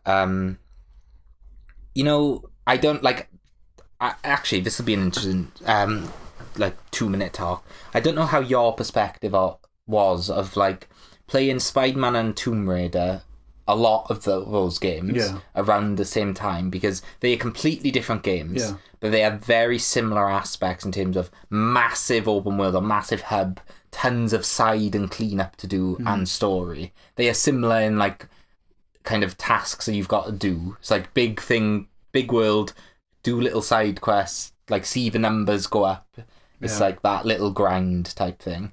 Like, did that burn you out at all? Playing two... I don't want to call them similar games. They are completely different, but they have similar themes in terms of the quests to do. Not those two, but when Spider-Man came out on the Friday, Sean came over on that weekend. Right. And he didn't want to see any of it, so I couldn't play it on the Saturday. Yeah. And instead I played Assassin's Creed Revelations. Okay, yeah. And running on the ground is real weird. Like, because the combat is quite similar in that you're like surrounded by dudes, you're like getting ready and waiting for one of them to attack and dodge out of the way. It's like I couldn't use any gadgets. I couldn't like run up a wall really fast and then sort of swing over the other side of the city in like 5 seconds. Like, that was kind of weird. That weirded me out a bit more than like the difference between Spider-Man and Tomb Raider. Yeah. Tomb Raider is still, it feels unique enough to not have any of that control confusion when switching between the two. So that was okay. And like, I don't know, because they were so new and because there was so much stuff to do, I didn't like get bored whilst playing one of them and be like, well, now I might as well play this other game. Right, yeah. It's like I had to stop myself. It's like, now feels like a good time to stop and play something else. Or like, if I woke up, it's like, I'll play Tomb Raider for now and then I'll play Spider-Man after I've had food or something. Right, okay, that makes sense. Like, I forced myself into playing the other one, not because I got bored or burnt out. Just because you wanted to split it and you wanted to play both. Yeah. Okay, that's cool. And now that I'm done with Spider-Man, I can focus fully on Tomb Raider. Yeah. Although I'm like one mission away from the end, I guess. So. But yeah, I'm not that far from that. And then you can jump on God of War. Yeah, I'll clean out the PS4 and then play God of War. I want to get Revelations done. I probably won't start Black Flag straight away, but I do want to hop into that at some point soon. Well, depending on what we do with certain plans. Yeah. Yeah, we'll see. But yeah, I'm trying to see if I've been playing anything else. Don't think so. No, I mean, I've just like been playing like League on like an evening for like a few hours and stuff. The World Championships are happening. Started yesterday. Again? Yeah, it's once a year. Yeah, it comes around quick. Okay. But okay, to be fair, what was that thing you watched in the cinema then? That was the European finals. Oh, okay. So it's like the World Championship is the best team from best 3 teams from Europe, best 3 teams from America, Korea, China, and all that. Korea's going to win. Korea are the best. They always win. They've won every year for the last like 4 years, I think. Diva, innit? Yeah, sure. Diva. Yep, she was playing. She's on the team. She's there. Yeah. Sure, why not? But yeah, so the World Championships are coming out. So there's like tons of hype that started yesterday from the not from the recording of this, from when you guys will hear this. A lot of League coming up over the next like month and a half, and like in game they've like tied it. So it's like every game I play, I earn tokens towards like new skins you can get for free, and it's like a lot of stuff. It's really nice at the minute. Okay, it's a lot of fun with that. Cool. I guess if you're into that kind of thing, then yep. you can do whatever you want with your life. I really don't care. But yeah. Cool. You want to go over news? You want to take a quick break? My leg is aching. If you want a quick break, yeah, sure. Yeah, I can pee properly. Okay. Yeah. Cool. We'll be back in a short little while to talk about some news. For you guys, it'll be like 2 seconds. For me, like 2 minutes probably. Yeah. See you guys in a sec.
I just remembered something else that I played. Oh. Yeah. What else? Okay, something that I had talked about previously, but something that I finished and platinumed, which I feel really good about, because it's like, when you get that platinum trophy on one of your favourite games of all time, it like makes you feel happy, you know? Oh, I know one. And like, I would love to have a platinum trophy on Metal Gear Solid 4. But man, like, doing those harder difficulties, man. You should probably do it, though. It's tough. Yeah, but you have to get, like, you have to finish the game, like, super fast without getting spotted and getting no kills and using, like, no rations and all that other stuff. It's like... You could probably do it if you found it doesn't feel worth it. I think you should. Yeah. I think you should try. Like, give it a go, is it? Yeah, find a guide, obviously. Like, it's just finding the time to do that, actually. Yeah. That's true. But what I have done is Shenmue. Yes. 1, the first one. It's not a hard platinum. Like, to be fair, like, all I had to do was finish the game at the end. Right, yeah. Because a lot of the stuff that you can actually miss, you can go back. You start a new game, then you go back and do it. And I had to pay like half of that game again in order to get the last couple of trophies, or the last couple of missable trophies. I don't want to say what they were because it would be spoilers for you. But yeah, it's like sort of half of the game again in order to get them. But yeah, just getting that 100% mark on there. Yeah, that can be awesome. Really cool. Even if it wasn't hard, it's like, this is nice. Having like the plat trophy pop up as well must have been awesome. Yeah, I have to check on my picture of it. Well, I think it's one of those ones where it's like loading when you get that photo. So when the trophy pops, it's like, oh, it's a black screen. Oh, god damn it. Like there were some scenes at the end of that game which would have been really cool to have as the photo for your trophies, but no. Nope. It was either black or white screen. Yeah. God damn it. Ugh, yeah. But anyway, news. Yes. News time. There have been a couple of interesting things. Sony.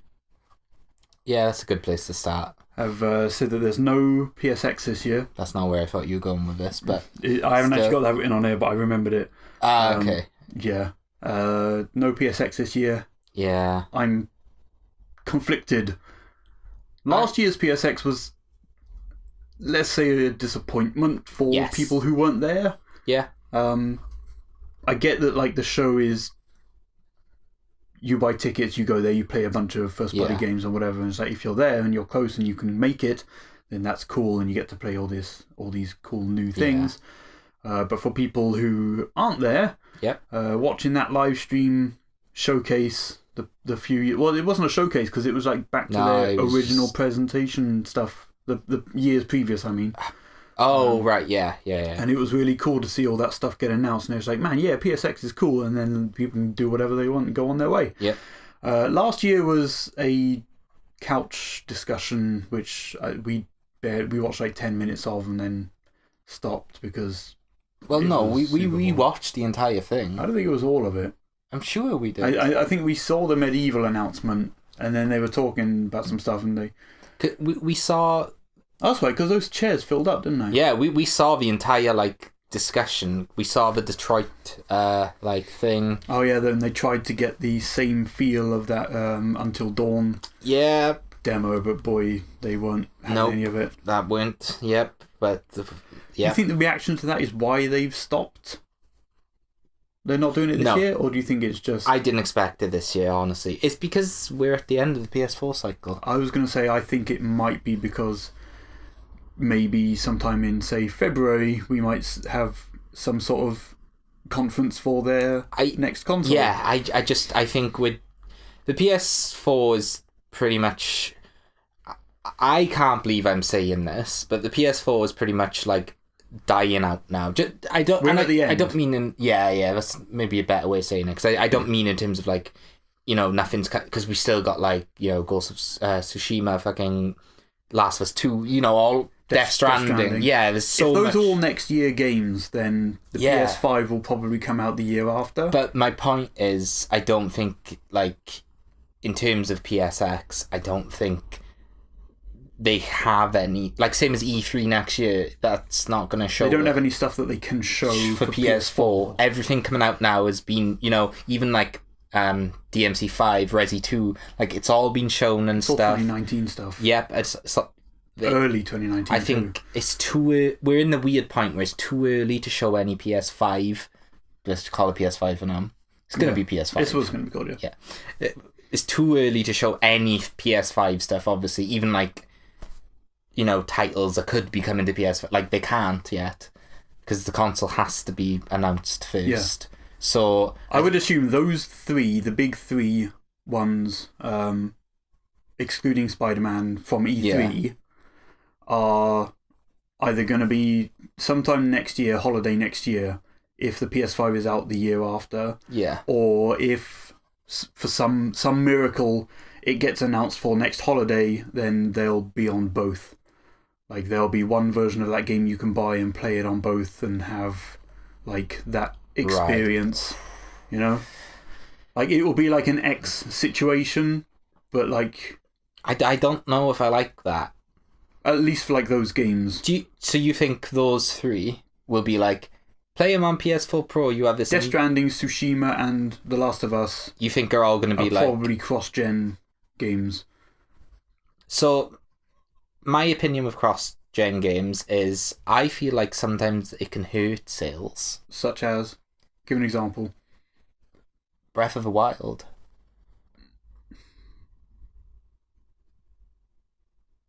Okay. I was thinking more like Sony stuff. Like, we had the Black Flag was a cross-gen title. And like Watch Dogs was as well. Yeah. So why would you not get the bigger version? But then they were separate versions. If you only had to buy one, and you could play it on both. Okay, that'd be cool. And it just like ran way better and looked sharper and. I only get worried. It's like the reason I bring up Breath of the Wild is like you got it on Wii U, like on release and Switch. Yeah. And I was like super excited to play it, and then I played it for a few hours on like Wii U, and I was just like, I know I had problems with like the thing, but like realistically I wanted to like play it on Switch. Like, that's the experience I wanted to have with it. You didn't have a Switch at the time? I didn't, no. So it allowed you to play the game? It did. And why are you bummed out of that? Because after playing it for a few hours, it hit me how much I wanted to play it on Switch. Even though it was basically the same, it wasn't. Switch is definitely the better experience, I think. Yeah. Like, it's not too bad. Breath of the Wild might be a bad example, because it's not like it, you know, hyper-scaled it in any way. Yeah. It definitely runs better on Switch than it did on Wii U. There was a lot of framey moments. Yeah, but they've also, like, patched the Wii U version a bunch to like get it running better. Yeah, and also like those towns and stuff. Yeah. Motion stuff on Wii U. For the most part, I think most games where I've had motion things on the Wii U's tend to be okay. I don't remember having any problems with it. But again, that might be my problem with my pad. Your gamepad could have been fucked. Maybe.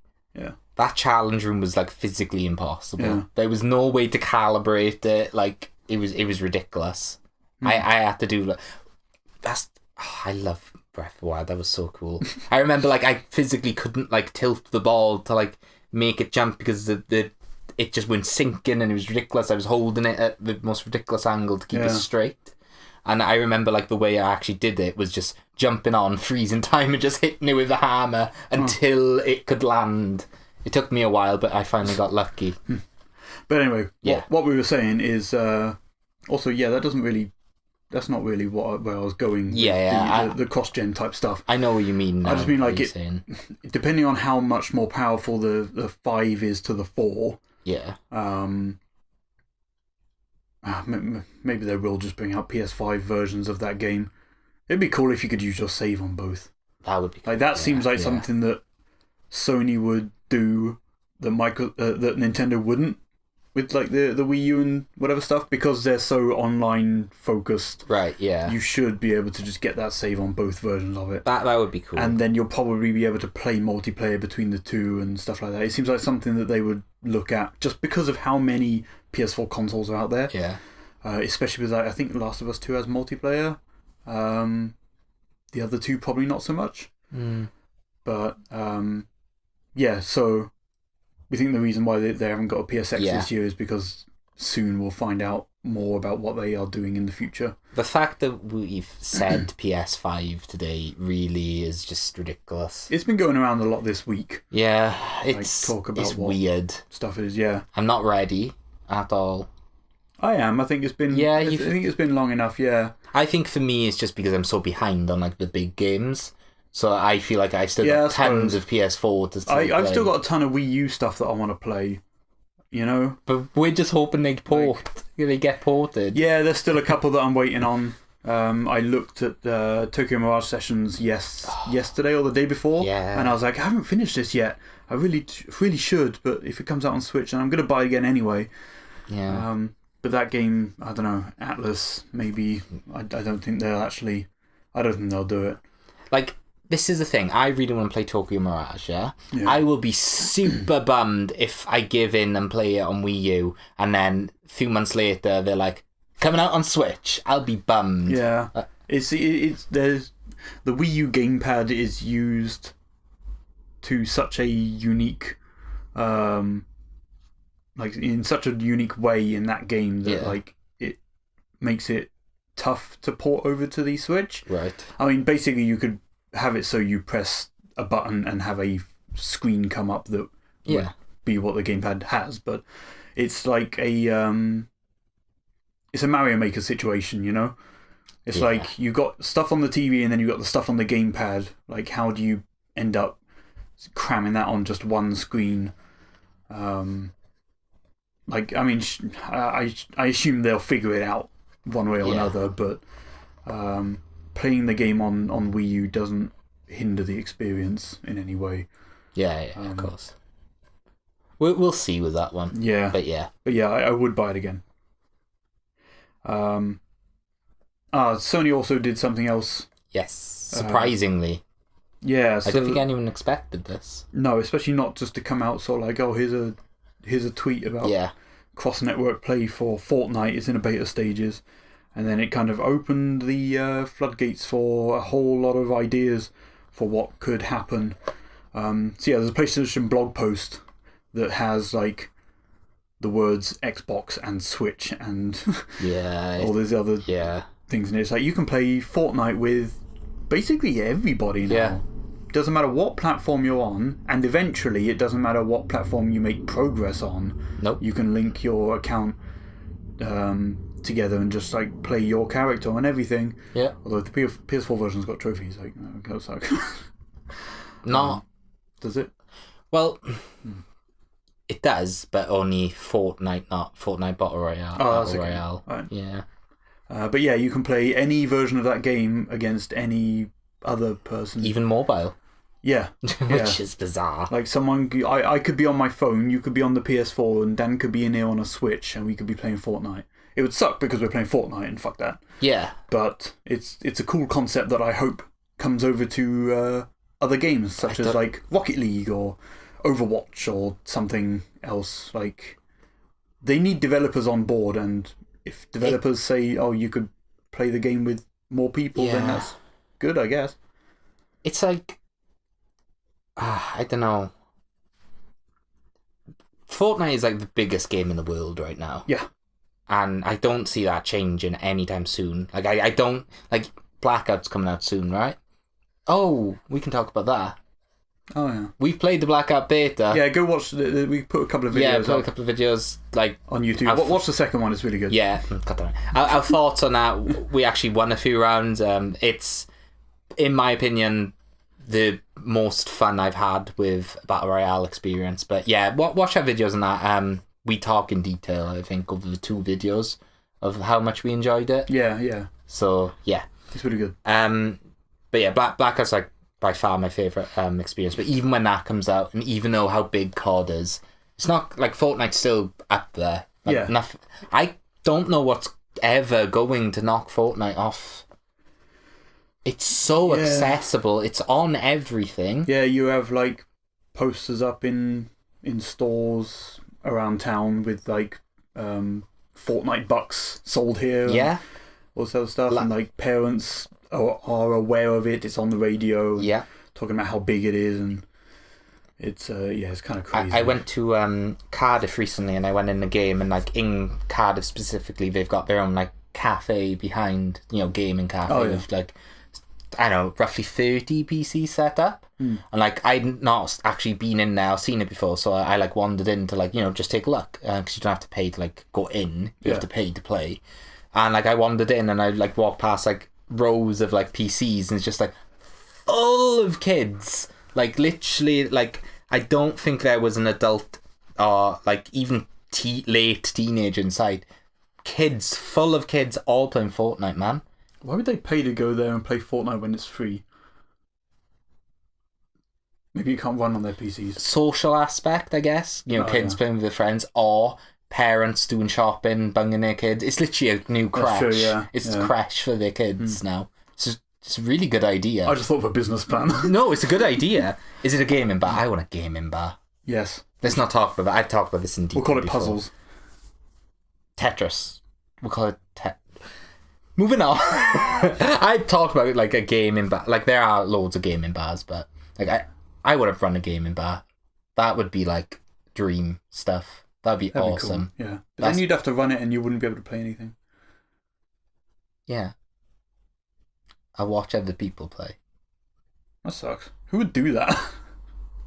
Me. But yeah, so cross-platform play, which is amazing, and it's exciting to see what else could have it, like to that extent, I mean, I assume Minecraft is going to be next. Oh yeah. That already has that update, that Play Together update for Switch and Xbox and all that stuff. I assume that would be next for the PlayStation side of things. And yeah, I don't know, like shooters are weird. I don't think Call of Duty's going to do it. I don't think so. I think they've said that there's no plans for that stuff. Bethesda were a bit funny around the time that Fallout 76 was announced. Oh, yeah. They said that Sony are holding us back, or Sony are the ones holding us back from having crossplay on Fallout 76. And they were asked about that once this news hit last week. And they said, we've got no plans for crossplay at the moment. As much as I'm like 50%, I'm 50% like Bethesda, like, don't place the blame. Yeah. you had no plans. But then also, is it that they did have plans and they contacted Sony, and Sony were like, at the time, were like, there's no way we're doing that. So they were like, there's no point in even trying them. So we haven't started doing stuff. We haven't even looked no at idea it. How long. Yeah, maybe it'll come somewhere down the road, but I guess there's nothing in the works at the moment. Or do Sony play the usual super bad boy card where they're like, Fortnite's the biggest game in the world. We want to cash in on that crossplay. We want to like do good here. Any other game? Nah, no plans. And they're only gonna do this for Fortnite because of the state of the game. I feel like that could happen. It's possible, yeah. Because we know Sony are assholes. I think they've opened it up now to a lot of devs are going to be pushing for this. I'd like for this service to be on their game. Yeah, it's cool. Yeah. Okay, sticking with PlayStation stuff, they said that the PlayStation Now service, which allows you to stream games from the PlayStation 2, 3, and 4 era, specific games, that is, to your PlayStation 4 or PC. So you could stream Bloodborne onto your PC or or whatever, which they add to periodically, like over time. Is now allowing you to download certain PS2 and PS4 games directly to your PS4 console and let you play sort of locally so you don't have to stream it. Wow. Now it's the PS2 classics, which are the ones that they put on the PlayStation Store, like Ape Escape 2, whatever other ones on there. Just Ape Escape 2. Yeah, I can't remember what. Like Rogue Legacy, not Rogue Legacy, Rogue Galaxy. Yeah. No, wait, the other one, Rogue Squadron. Sure. Rogue, the level 5 RPG game. I can't remember. That's annoying. But that game, I don't know whether it's on the PlayStation Now service, but yeah, so those ones and like a bunch of PS4 games like God of War 3 Remaster, I think is one of them, is download onto it, which is cool because now if like they do this with a lot more titles, it will allow it makes it much more of a competitor to Game Pass. Now, if they get PlayStation 3 games running, now we're talking. Yeah. Like, that'd be insane. I would love to sign up. It's $100 a year. $10 a month, I think. Or, no. Well, so it's kind of in line. It's $99 a year. I think that's the only way to get it. Or it's like $20 a month. $20 every 3 months or something else. However math works out. $30 or something. Whereas Game Pass is $10 a month, and you can choose to pay that, or it's like, I think you save a little bit if you buy it yearly. I'm assuming like the only way to get the PlayStation Now thing, I think, is a much larger sum of money in one go type deal. That's awkward. Yeah, but it's cool that they're doing this, and I think it will probably make a lot more people sign up. Because now it is much more like a Netflix-style service. It's weird. People will be happy to do 10 a month than 100 for a year. Yeah. Because chucking out 100 just straight up. Yeah. Also, Sony aren't adding brand new games to this as often. It's usually like, here's a new month, here's a ton of games being added to it. They're all like 3 or 4 year old games. Yeah. Whereas Microsoft are like, hey, you know that new Forza Horizon game that came out this month? It's coming to Game Pass. You can play it today for $10 a month, which is fine because you pay that $10, you play that a whole shit ton, you're done with that game, you cancel your subscription. You just bought a $60 game for $10. Yeah, you rent that game out and whatever. 1000 IQ. Which, like, or you make a new secondary Xbox account, you get 2 weeks for free. Just repeat that over and over. I have enough accounts to probably have a couple of months worth free. Yeah. From different regions. But yeah, it's cool that they're doing it, and I hope they sort something out with like other platforms and allow you to download a lot more recent games on it as well. Whenever we talk about Game Pass, PlayStation Now and stuff, without like going too much into it, but like just this one thought going out there, it really, really highlights how behind the times Nintendo still are and probably are always going to be. Yeah, so their online service launched and they've got that NES thing. Yep. And like, so it's like you're paying $20 a month $20 a year, and you're getting these NES games, and there's like a dozen or so out now. Yep. And they're adding new ones each month. They're not removing games, they've said that much. Cool. So, but still, it's like a bunch of NES games that they're either not planning on selling to you individually, like a compilation or something like the Mega Drive collection. We're not going to get those games on there because, they're selling it full price in a big collection of stuff, or like the Street Fighter games or something like that, But yeah, so you're going to get a whole bunch of these games which you may play maybe a couple of times or so. And not care about because they're NES games and they put out an NES Classic and you can play all that shit there. Here's just throwing something at you. Would you pay $100 a year for a Nintendo Pass? A Nintendo Pass, we'll call it. No. Yeah, look. Alright, Nintendo Pass.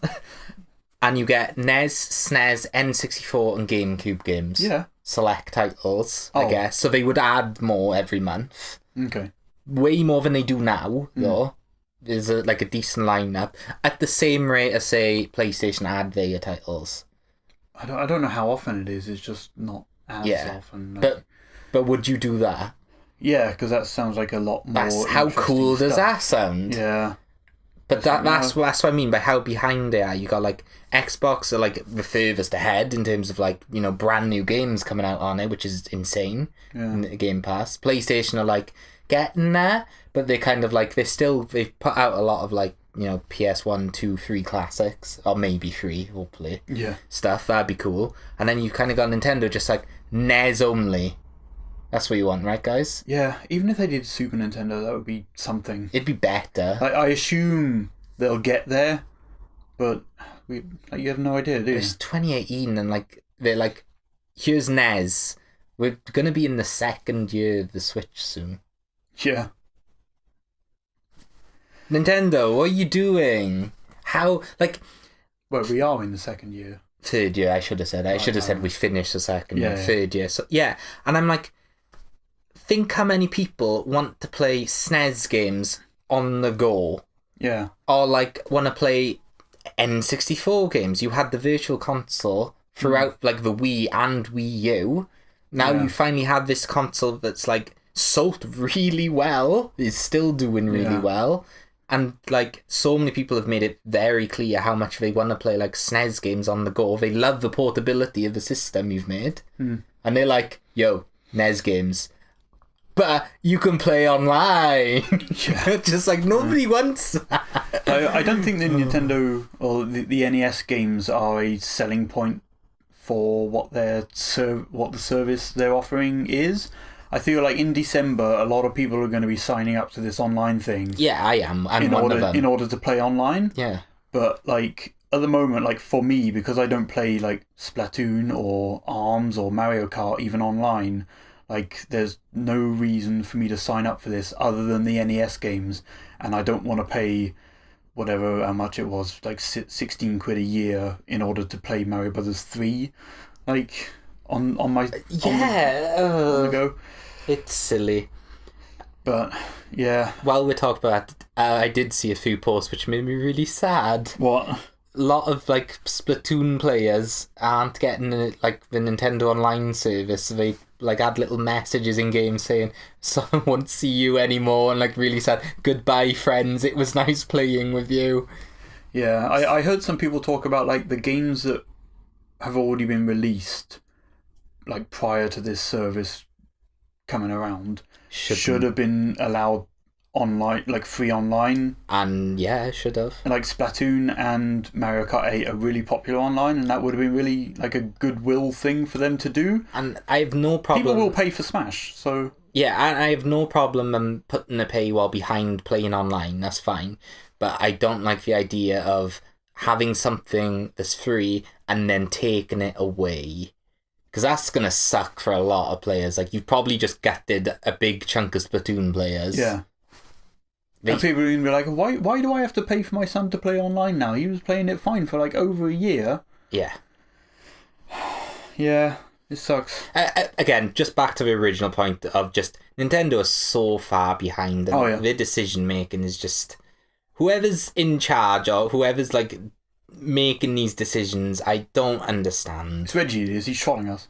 He's just like 5 NES games. See, my theory is that like he's super down to earth and he's super like, you know, it's 2018. He lives in 2018. He knows how like the service should be. I feel like, you know, the time when he was at like the Game Awards and he had to show off Cranky Kong. Oh yeah. Right. I reckon behind the like the scenes, behind the stage, like he was on call to someone from Nintendo and he was just like, please don't make me go out there and just announce Cranky Kong. They're expecting a lot. And they're like, no, Cranky Kong only. And he's just like, don't do this to me. And then when he's on stage, he's just dead stare, just like, we're showing Cranky Kong today. Goes home and he's just crying. He's just like, I hate my job. I can't do this anymore. They've got so much stuff to show. People hate me. Yeah. At least at this year's Game Awards, we might see Metroid Prime. That'd be cool. F-Zero. No. Maybe next year. No. Animal Crossing. Oh, God. Just kidding. Oh well. Max Payne 1 and 2 are becoming backwards compatible on Xbox One. That's cool. That's cool. The Remedy were like, oh, we got some big announcements for tomorrow. And we're just like, oh, cool, new Control trailer or something or other. But no.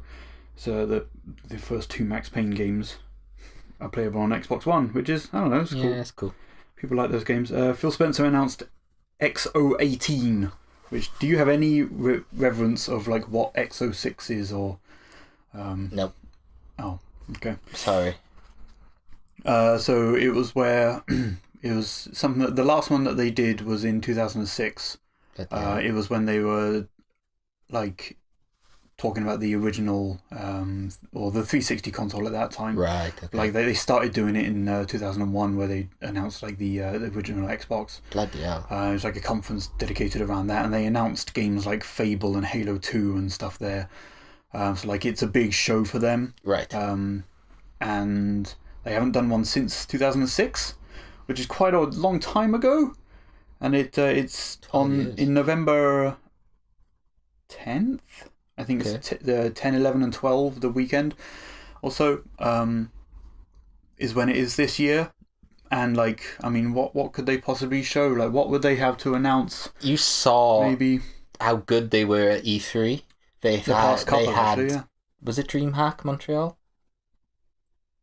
Who? DreamHack. I'm thinking of a bloody esports event. I am. Fuck. What? Gamescom. DreamHack. What am I off about? That's an esport event, honestly. Gamescom was a different show. They had an Inside Xbox show. Yeah. That was not a conference kind of thing. No, but they still, like, you know, put on something. Okay. Which is pretty cool. They had a Devil May Cry gameplay and that was good. Yeah. Yeah. Announced PUBG number 1.0. Okay, yeah. That's cool. Yeah. And now they're doing this as well. Xbox are like... Yeah, it's been a good year for them. Yeah. Yeah. If they show anything new at this, like... What a way to end the year for Microsoft. Sony are announcing their new console next February. No, I was thinking the same when you said it. No. There's a chance that we're not ready. I may have fucked up and buy an Xbox One X. That will be really funny. It would be, yeah. I'll feel really horrible and I'll cry for you, but it would be really funny. I mean, they could. Like, no. You never know. It's like, it is strange that they seem to be doing this now. No. Yeah. That sounds like a bet. A friendly wager. Where there's no stakes. No stakes? Yeah. Just a friendly wager. No. No? There's stakes. Oh, no, there's never stakes. I guess the stake is... the stake is just... Have you wasted 300 odd? Yeah. No, because Forza Horizon 4 is going to look real fucking good. That's true. And it wouldn't be a waste anyway. There's a performance mode or a graphics mode. Like, graphics, it looks real pretty. Yeah. And you can tell it looks a bit worse in performance, but that locked 60... Oh, yeah. Molto bene. I'm saying no anyway, wherever the wager. There's no way this is going to be a console conference. Okay. No. Right. I would like to see a new one, though. From them. I'm not ready for the PS5, alright? I can't. I felt the same way the past couple of generations where it's like, I'm not ready for a new console, and then it comes out, you get a year or so of shit games, and then it kicks off and you're like, damn, I was ready for a new console. Hey, Resogun was a good game on release. That came out slightly after the release. It got delayed. Damn it. Because we were meant to have it PlayStation Plus, remember? And it got... Yeah, I didn't get my PS4 on release, I remember. I got it around... No, I got it along with Infamous Second Son, so it was the March afterwards. So it was about 6 months. Oh, yeah, the start of the PS4 cycle wasn't great, was it? Yeah. Start of any console. I was thinking mainly PS3 with like sort of... Heavenly Sword was probably alright actually, but like sort of Lair and Haze and Genji. And that launched with the PlayStation Store in like 2007. Okay. Sorry, after. Lingering Shadows. I remember all those. Trash Panic. Yeah. Yeah. I remember those titles. Pain. Although I think that might have been afterwards. But yeah, like they always have sort of rough launches. But I think we're ready for new stuff. Like we can see what these consoles can do now, and like the advancements in graphics technology with this whole ray tracing shit that they're doing in like the new GPUs and all that stuff. I think games will be really cool on these next set of platforms. Do you know what I want, right? Locked 60 frames per second in every game. Sure. Why have we not got that yet? I want Sony to be like, introducing the PS5 with our new built-in fan system called STFU. Because the fans will shut the fuck up and they will not roar after like a year of usage. Yeah. Seriously, I just want a quiet console. Take it apart. It's so loud though. Buy a new one. You got an OG PS4, it's going to die soon anyway, fuck it. It really is, like, it's probably... Make sure you upload yours saves to the cloud. Oh my god. I'm actually, like... There are some games I play, especially something as simple... Like, I played Dragon Ball FighterZ, actually. Like, I didn't, like, say I played that, because I played, like, an hour of it. Oh, yeah, I saw you on that, yes. Yeah. I played, like, an hour of that yesterday, and then I take my headphones off, because I was on the PC at the same time. Literally, and I'm just like, are you okay? And the only way to stop it as well is by turning off... It doesn't stop when I turn off the game. I have to turn off the console. Huh. And then when I turn it back on, it's fine. Like, if I'm just watching Netflix on it, it's fine, it's quiet. Yeah. But as soon as I start playing a game, it's screaming, it doesn't stop screaming. It's rough, it's really loud, and please, the next console just have quieter fans. Yeah. It was weird, like, when I was playing God of War, I played it with the lights off, curtains closed, headphones on. Yeah. And that was a nice experience. I could still kind of slightly hear it when I had headphones on. It got super loud. Spider-Man was the same. During cutscenes, it got in the way quite a bit. I had to turn the volume up quite loud because I couldn't hear people talk. Or like when I entered interior of buildings, it was fine swinging around the city. I go into lab, and then suddenly it perks up, and it's like, why? This is not like a place where it should be super loud. Ni no Kuni 2 was fine. You go onto the map screen, just like a fucking JPEG of the map, super loud. Until you go off the map, and then it goes... It's just quiet again. It's like, what is wrong with you? It's so stupid. Why? God damn it. Oh, yeah, Jesus. Anyway, PlayStation 4 exclusive Castlevania Requiem, which contains Symphony of Night and Rondo of Blood. I can't remember what the price of it is. I think it's $20 or so. Those are two really good games. Yeah. It'd be cool to play those there, I guess. I'm not a huge Castlevania fan. Yes. But like, people like Symphony of the Night, and that's a really good... Well, I mean, it's the original Metroidvania, isn't it? I say I'm not a Castlevania fan. My only experience has been 1 and 2. And the NES Classic. Yeah, 1 and 2 and... the really weird reboot on PS3. The one which Kojima was involved in. Was it? Yeah. I didn't play... Well, I just said I played it, and I almost said I didn't play that. No. I didn't play much of it. I remember it played like DMC in terms of just hack and slash. And it was very God of War, like the right God stick of War, that's using better rolls and stuff. Yeah. Like, yeah, it was quite God of War, but yeah, I don't know. It was neat. Yeah. But it was one of those games where I put down and was okay with never playing it again. I just kind of forgot about it. Yeah. Which maybe is... Games like that I really want to play through on our channel at some point. Just like forgotten games. What was it really called? Random. Castlevania... I think it was just called Castlevania, actually. No, it had a subtitle. You carry on with the news. All right, okay. I'll find that. Red Dead Redemption is going to be 105 gig on PS4. 45 less than fucking my Final Fantasy 15. So but that's with all the updates and all the DLC and everything. That's fine. Like 105 gig for the base game makes me wonder if a download is mandatory if you buy it on disc. Lords of Shadow. Lords of Shadow. Yeah, that's it. Yeah, Lords of Shadow 2. Yeah, like how is it, like Blu-rays are 50 gig, right? And that's a dual layer one because they're 25 gig. So does it come on 2 discs? Like what the fuck? You're supposed to install disc 2 and then play it from disc 1? No, wait. Is it one of those things it's 105 gig. Is it one of those things? Is it a big download? That's what I was going to say. Is it like the disc is maxed out, but to play you also have to play with downloading 100... Oh, no, an extra 50 gig. Yeah. Afterwards, man, you need so much space on your hard drive in order for that to... I have a 500 gig. And currently... That is a fifth of your hard drive. Actually, no, it'd be less because of the OS. Currently, 150 of it is taken up by 15. I don't want to delete it. I don't know why. I think it's just because I know... There's still stuff on there you haven't done? I got the there's the DLC trophies. And like... I mean, like, is there still content that you haven't played?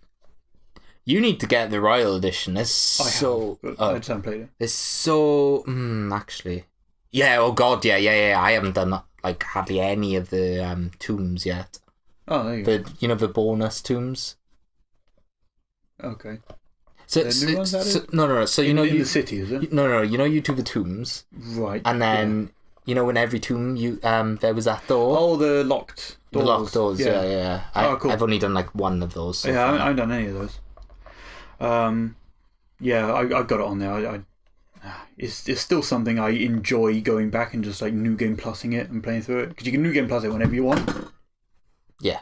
There goes the controller. And like going back and doing that is really cool. I don't want a New Game Plus it. Why? But you've got all your stuff. It just resets the story. Yeah, that's the part I don't want to do. Why? I want the game, not the story. I skip the cutscenes. No. Like destroying those earlier bosses and dudes is really fun. Okay. Yeah. Just warp striking and one hit killing guys is great. I don't know when. Also, you get the ring from the start of the game and like that's really fun. Yeah, that's true. Because then it's just like you hold circle and it's just pop. Yeah. And they instantly die. Like death on it. I use that on like a lot of guys. Yeah.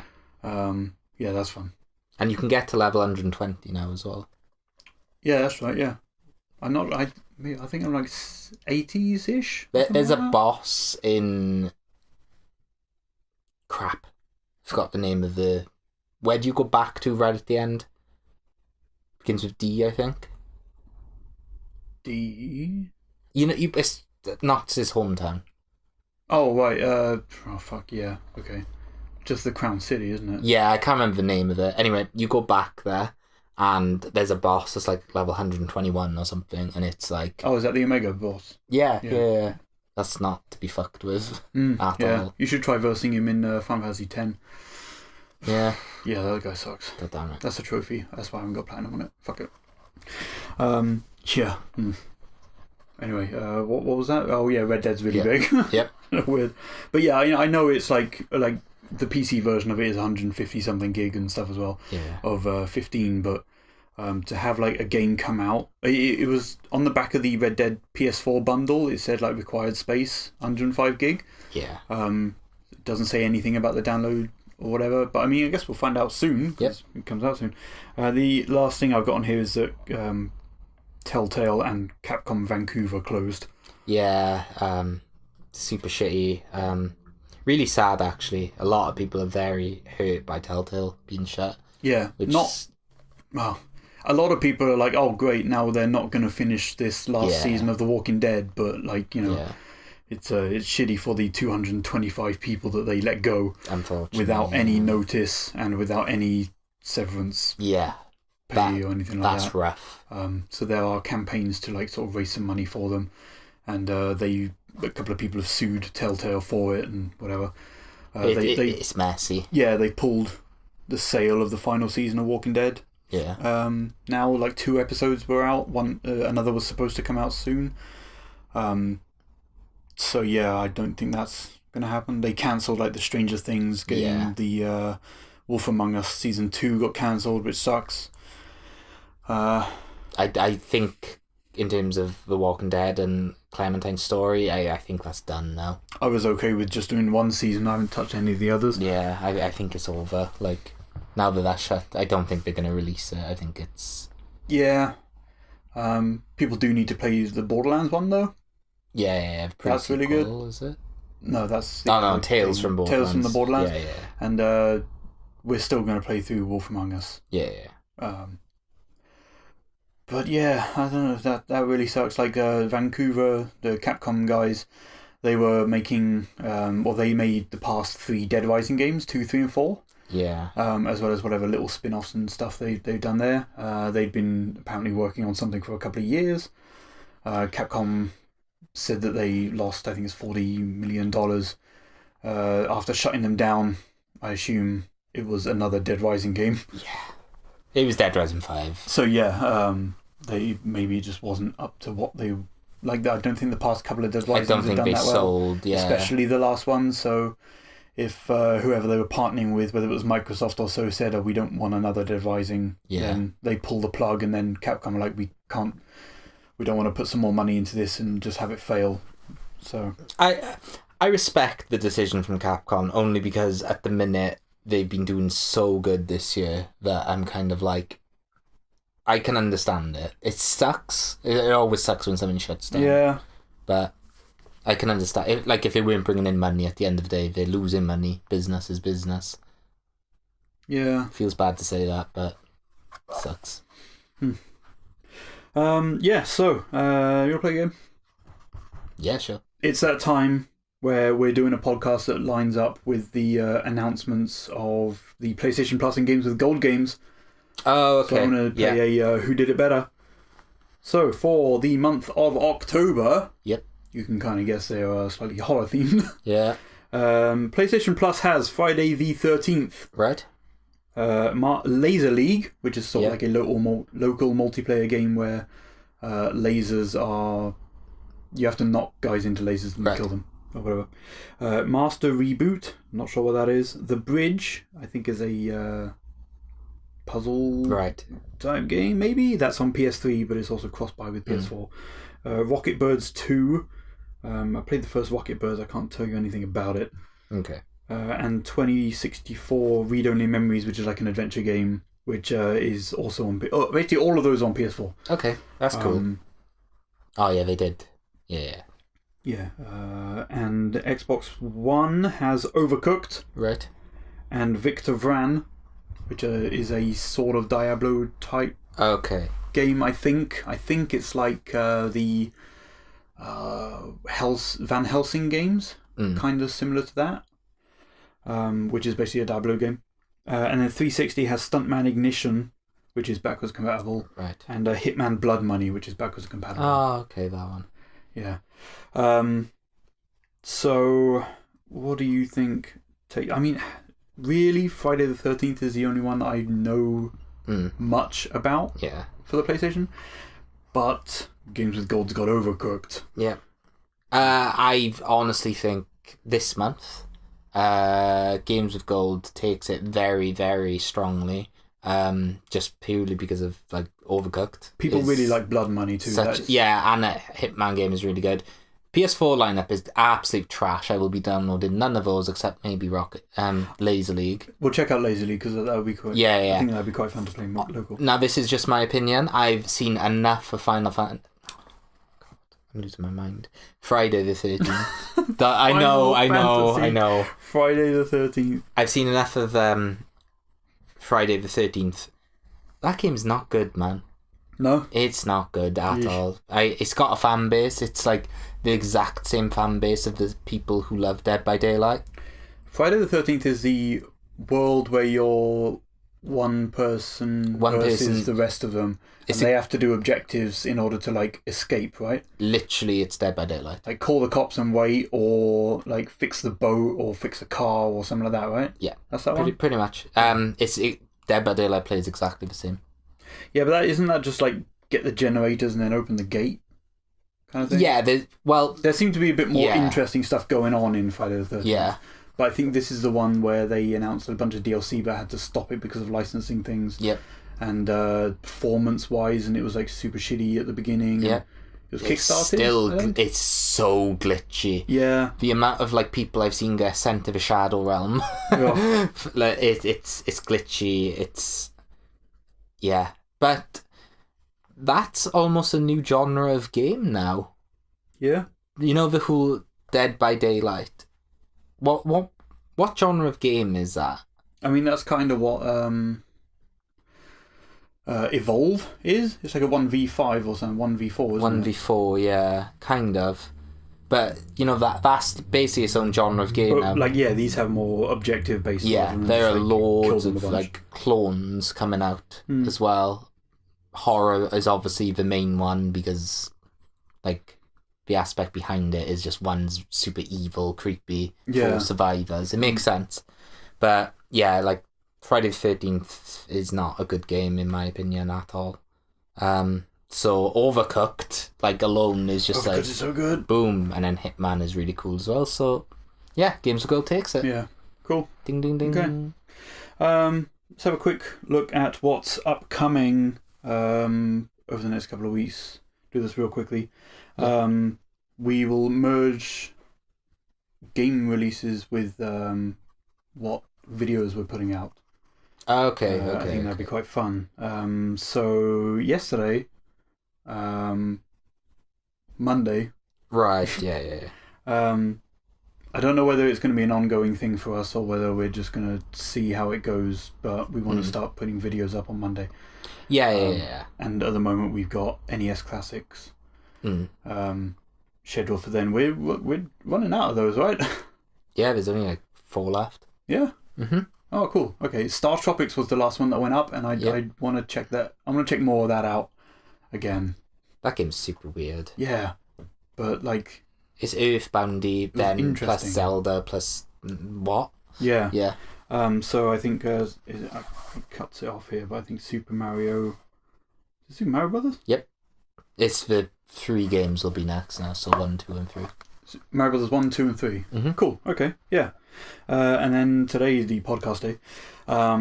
Fist of the North Star, Lost Paradise comes out. It's from the developers of Yakuza. It's basically a Yakuza Fist of the North Star game. Oh, we have a garbage cover for that. Yeah? Compared to the Japanese one. I haven't seen the box art. I'm sure we have. Does it suck, yeah? What's it called? Fist of the North Star, Lost Paradise. Okay, yeah, carry on. Mega Man 11 also comes out today. We'll get to that. Oh my god. That's out today? Yeah. There are so many games. Many games. And Forza Horizon 4 for the Xbox One and PC / Game Pass crowd, which I'll have more to talk about that in a couple of weeks. Tomorrow, episode 5 of Metal Gear Solid 2 is going up. We're over halfway of that now. Yeah. We're getting there. That's cool. That's kind of hype. And then on Thursday, do you think we'll have to be confirmed? Maybe. In fact, okay, I'll announce it. Okay. But I'm saying maybe Thursday, if not 100% next week. But Thursday's still a very heavy possibility. Okay, if you want to swap it for one of the other days, then that's fine. Yeah. So either Thursday or one day next week, a new series will be starting. Yeah. Fantasy Friends. Yay. Sam's favourite name ever, because it has the word friends in it. God damn it, Sam. Sure, yeah. Yeah, super excited for this. Basically, the same 5 of us have been going through Sonic as part of Sonic team. We decided, hey, we really all like Final Fantasy, but we've all kind of got different experiences with like what ones we've played, or like some of them none of us have touched, which is kind of cool. So we've decided to go through all the Final Fantasies, which is really exciting because the numbered ones, the mainline ones, excluding the MMOs. Excluding the MMOs, the numbered ones, but we will be doing sequels as well. So, like, I think 10-2, 13-1 and 13-2, 13-3. I think that's fair to do as well. Oh, yeah. All right. Okay. But not complete spin-offs, because I don't think it's spin-offs. I think they're sequels to those games. Whereas, like, because I was thinking, like, Crisis Core, but that's a prequel. It's not a spin-off, is it? Yeah, we could do 7 and then Dirge of Cerberus or something. Well, we'll think about that. We'll think about that, yeah, because we got, like, 1 to 6. But episode 1 of Final Fantasy 1. Yep. Will hopefully go up this week. Yep. You guys are going to join some amazing character names that we have sorted. Oof, yeah. Yep. Perfect. And yeah, really excited to go through this, and it's quite nice because with Sonic Team, the Sonic games, I mean, that's like platforming, right? Yeah. So that's just kind of like we're all just dying a bunch all the time and kind of like plowing our way through it. But this is like an RPG, so it's kind of really nice to see how like we'll work together and like go through it, like decisions being made, or like just I don't know. It's a different type of game that is really well, so far from what we've recorded, is really fun to have been playing with like multiple people at the same time.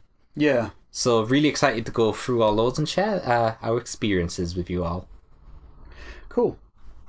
It's going to be a while before we get to those later games. Oh god, yeah. These like expect episode 200 of Final Fantasy like 2 or whatever, but I'm not doing 200 episodes of Final Fantasy 2. What a bet. Fuck that game. This is the American Fist of North Star. Okay, I think I've seen that one. And then this is Japanese. Look how much cooler that is. Yeah, that's pretty good. So good. And it's like, damn. God damn it. Halo's coming back on Friday. Episode 4, me and Sean sat down and did a bunch of that again. Yep. So that'll be on for a couple of weeks now, going forward, in replacement of Devil May Cry Baby. And also coming out this Friday is Assassin's Creed Odyssey, which I'm not touching yet, and Super Mario Party, which we're not touching yet. Are we though? You have to promise not to touch that game until you get to it. I thought that's one of the ones we said, though, because it's not going to be it's part Mario Party 11. Yeah, but we're not adding that in the list anyway, because that's separate. Ah, you're right, yeah. I suppose once we finish 10, that's like the end of your graph. Yeah. Can you not add it onto the end of it then? No. No, because I'd have to resize everything. Okay. So, hey, we can. Are you going to get it when it comes out then? Maybe. Can you? Maybe, yeah, maybe. I'm very tempted. We'll sort that out over like the next week or so. But yeah. Okay, maybe we'll have a series of Mario Party or Super Mario Party. Super Mario Party, yeah. Between what's live at the moment? 3? 3, yeah. Is it finished? It's got like 1 episode left. Oh, is it? Yeah. Fuck, you haven't put that up for ages. I know. Jesus, dude. I know. Okay, maybe put that out and then we'll focus on Super Mario Party as a stopgap kind of thing. Yeah, and then when we get to better like recordings of Mario Party, when I say better, I just mean like because like Mario Party is one of the first things we recorded, and we were like, let's do 10 turns. Yeah, well, yeah, we were like, let's do 10 turns, and it was okay for the first 2 Mario Parties, but then when it hit like 3 and 4. 10 turns. 4 especially. Yeah, 4 is bad. It was like an hour-ish. Hour and more. Yeah. Which is fine, but it's so much easier to split them up into just more episodes. It's fine. I think we need to do time, and then whatever turn we finish on after 20 minutes or so, half hour. Yeah, exactly. Then finish it. It'll make it much better. To watch, to edit, to export. It's a better experience all around. At least we'll be able to stop looking at turn count every time. Yeah, exactly. So from Mario Party 5 onwards we will do that. Yeah. But expect more Mario Party in general to go up in the near future. We'll work around that. Yeah. But yeah. And then on Saturday is the return of Sonic the Hedgehog 2. Yep. That's taken a little bit of time off. I don't know if you saw it, but Burnout 2. Yeah. I looked back at Burnout 2, Dan and I sat down and looked at the PS2 version of that. That went up on Saturday. Which is super different to Burnout 1. But yeah. Well, it's closer to Burnout 1 than it is Burnout 3, I think. Did you play the Crash mode? What? No, if you watch it, we talk about not doing that because we want to do a video on it. Yeah. But yeah, so we're doing those at the end of the last Saturday of each month, which will take us up to, we've got 3 games left. We've got Burnout 3, Burnout Revenge, and then Burnout Paradise. So it'll take us up to the end of the year then, so that's cool. But yeah, Sonic 2 on Saturday, and then we'll go from there. Yeah. A lot of stuff actually comes out next week. Too much stuff. Yeah. Luigi's Mansion on 3DS. Call of Duty Black Ops 4 and The World Ends With You. Yep. Come out on Switch. Man, like... So many video games. Yeah. It's non-stop now until like... Yeah, video games... Like until you usually looked at it like sort of the end of August, and it's like, oh, Madden's out, which means there's going to be like a stream of games coming out now. But it feels like that happened way earlier in the year, as far as like the end of January. Like stuff just doesn't stop. And you're looking at like next year, early next year. The first 3 months is insane. Yeah, it's still. Yeah, I'm hoping. Between the announcement of the new consoles potentially, yeah. Between there and them coming out, I'm hoping for like a 4 to 5 month break. Yeah, it was nice having that time off at the start of September, but like because I booked it off around Spider-Man, that's what I played. But I think in August there was quite a lull that allowed me to play a bunch of games. Yeah. Because of stuff that I didn't want to buy. But I think I need to focus on playing stuff rather than buying new things. Which super sucks, but... Which is difficult as well. It is, yeah. Especially when there are some games like that you really want to play, so you want to buy them. Yeah.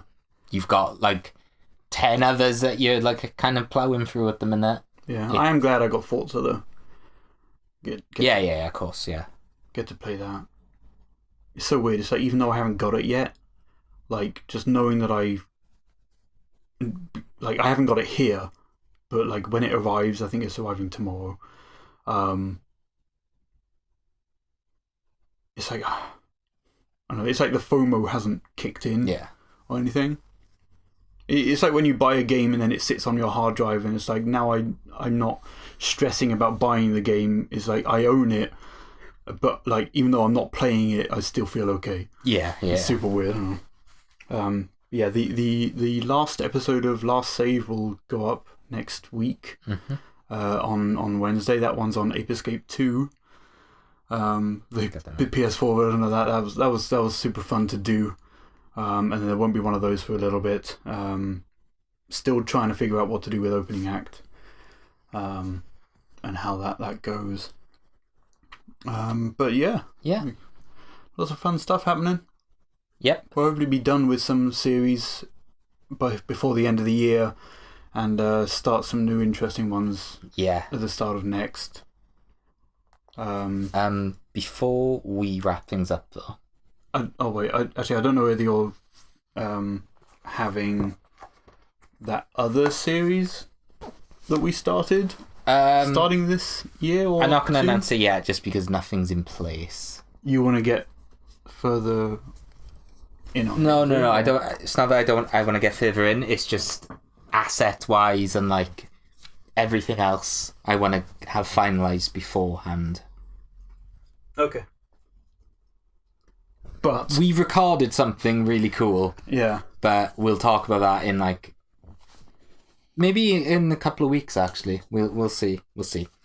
Okay. But we've got a question to ask each other. Yep. Do you want to go first? Rock, paper, scissors. Okay. Are you laughing because it's hard? I'm laughing at the card. Okay, Sam won. Rock, paper, scissors. God damn it. Nice. What animals were particularly angry in the hugely popular mobile app first released in December 2009? Oh, Angry Birds. Yes. Oh, okay. That was a weird way to describe that game. What animals were particularly angry in a hugely popular mobile app? All right, first cool. Released in December 2009. You're going to love this. All right, you got that I can't correct. believe you've got this question. Okay. I'm scared.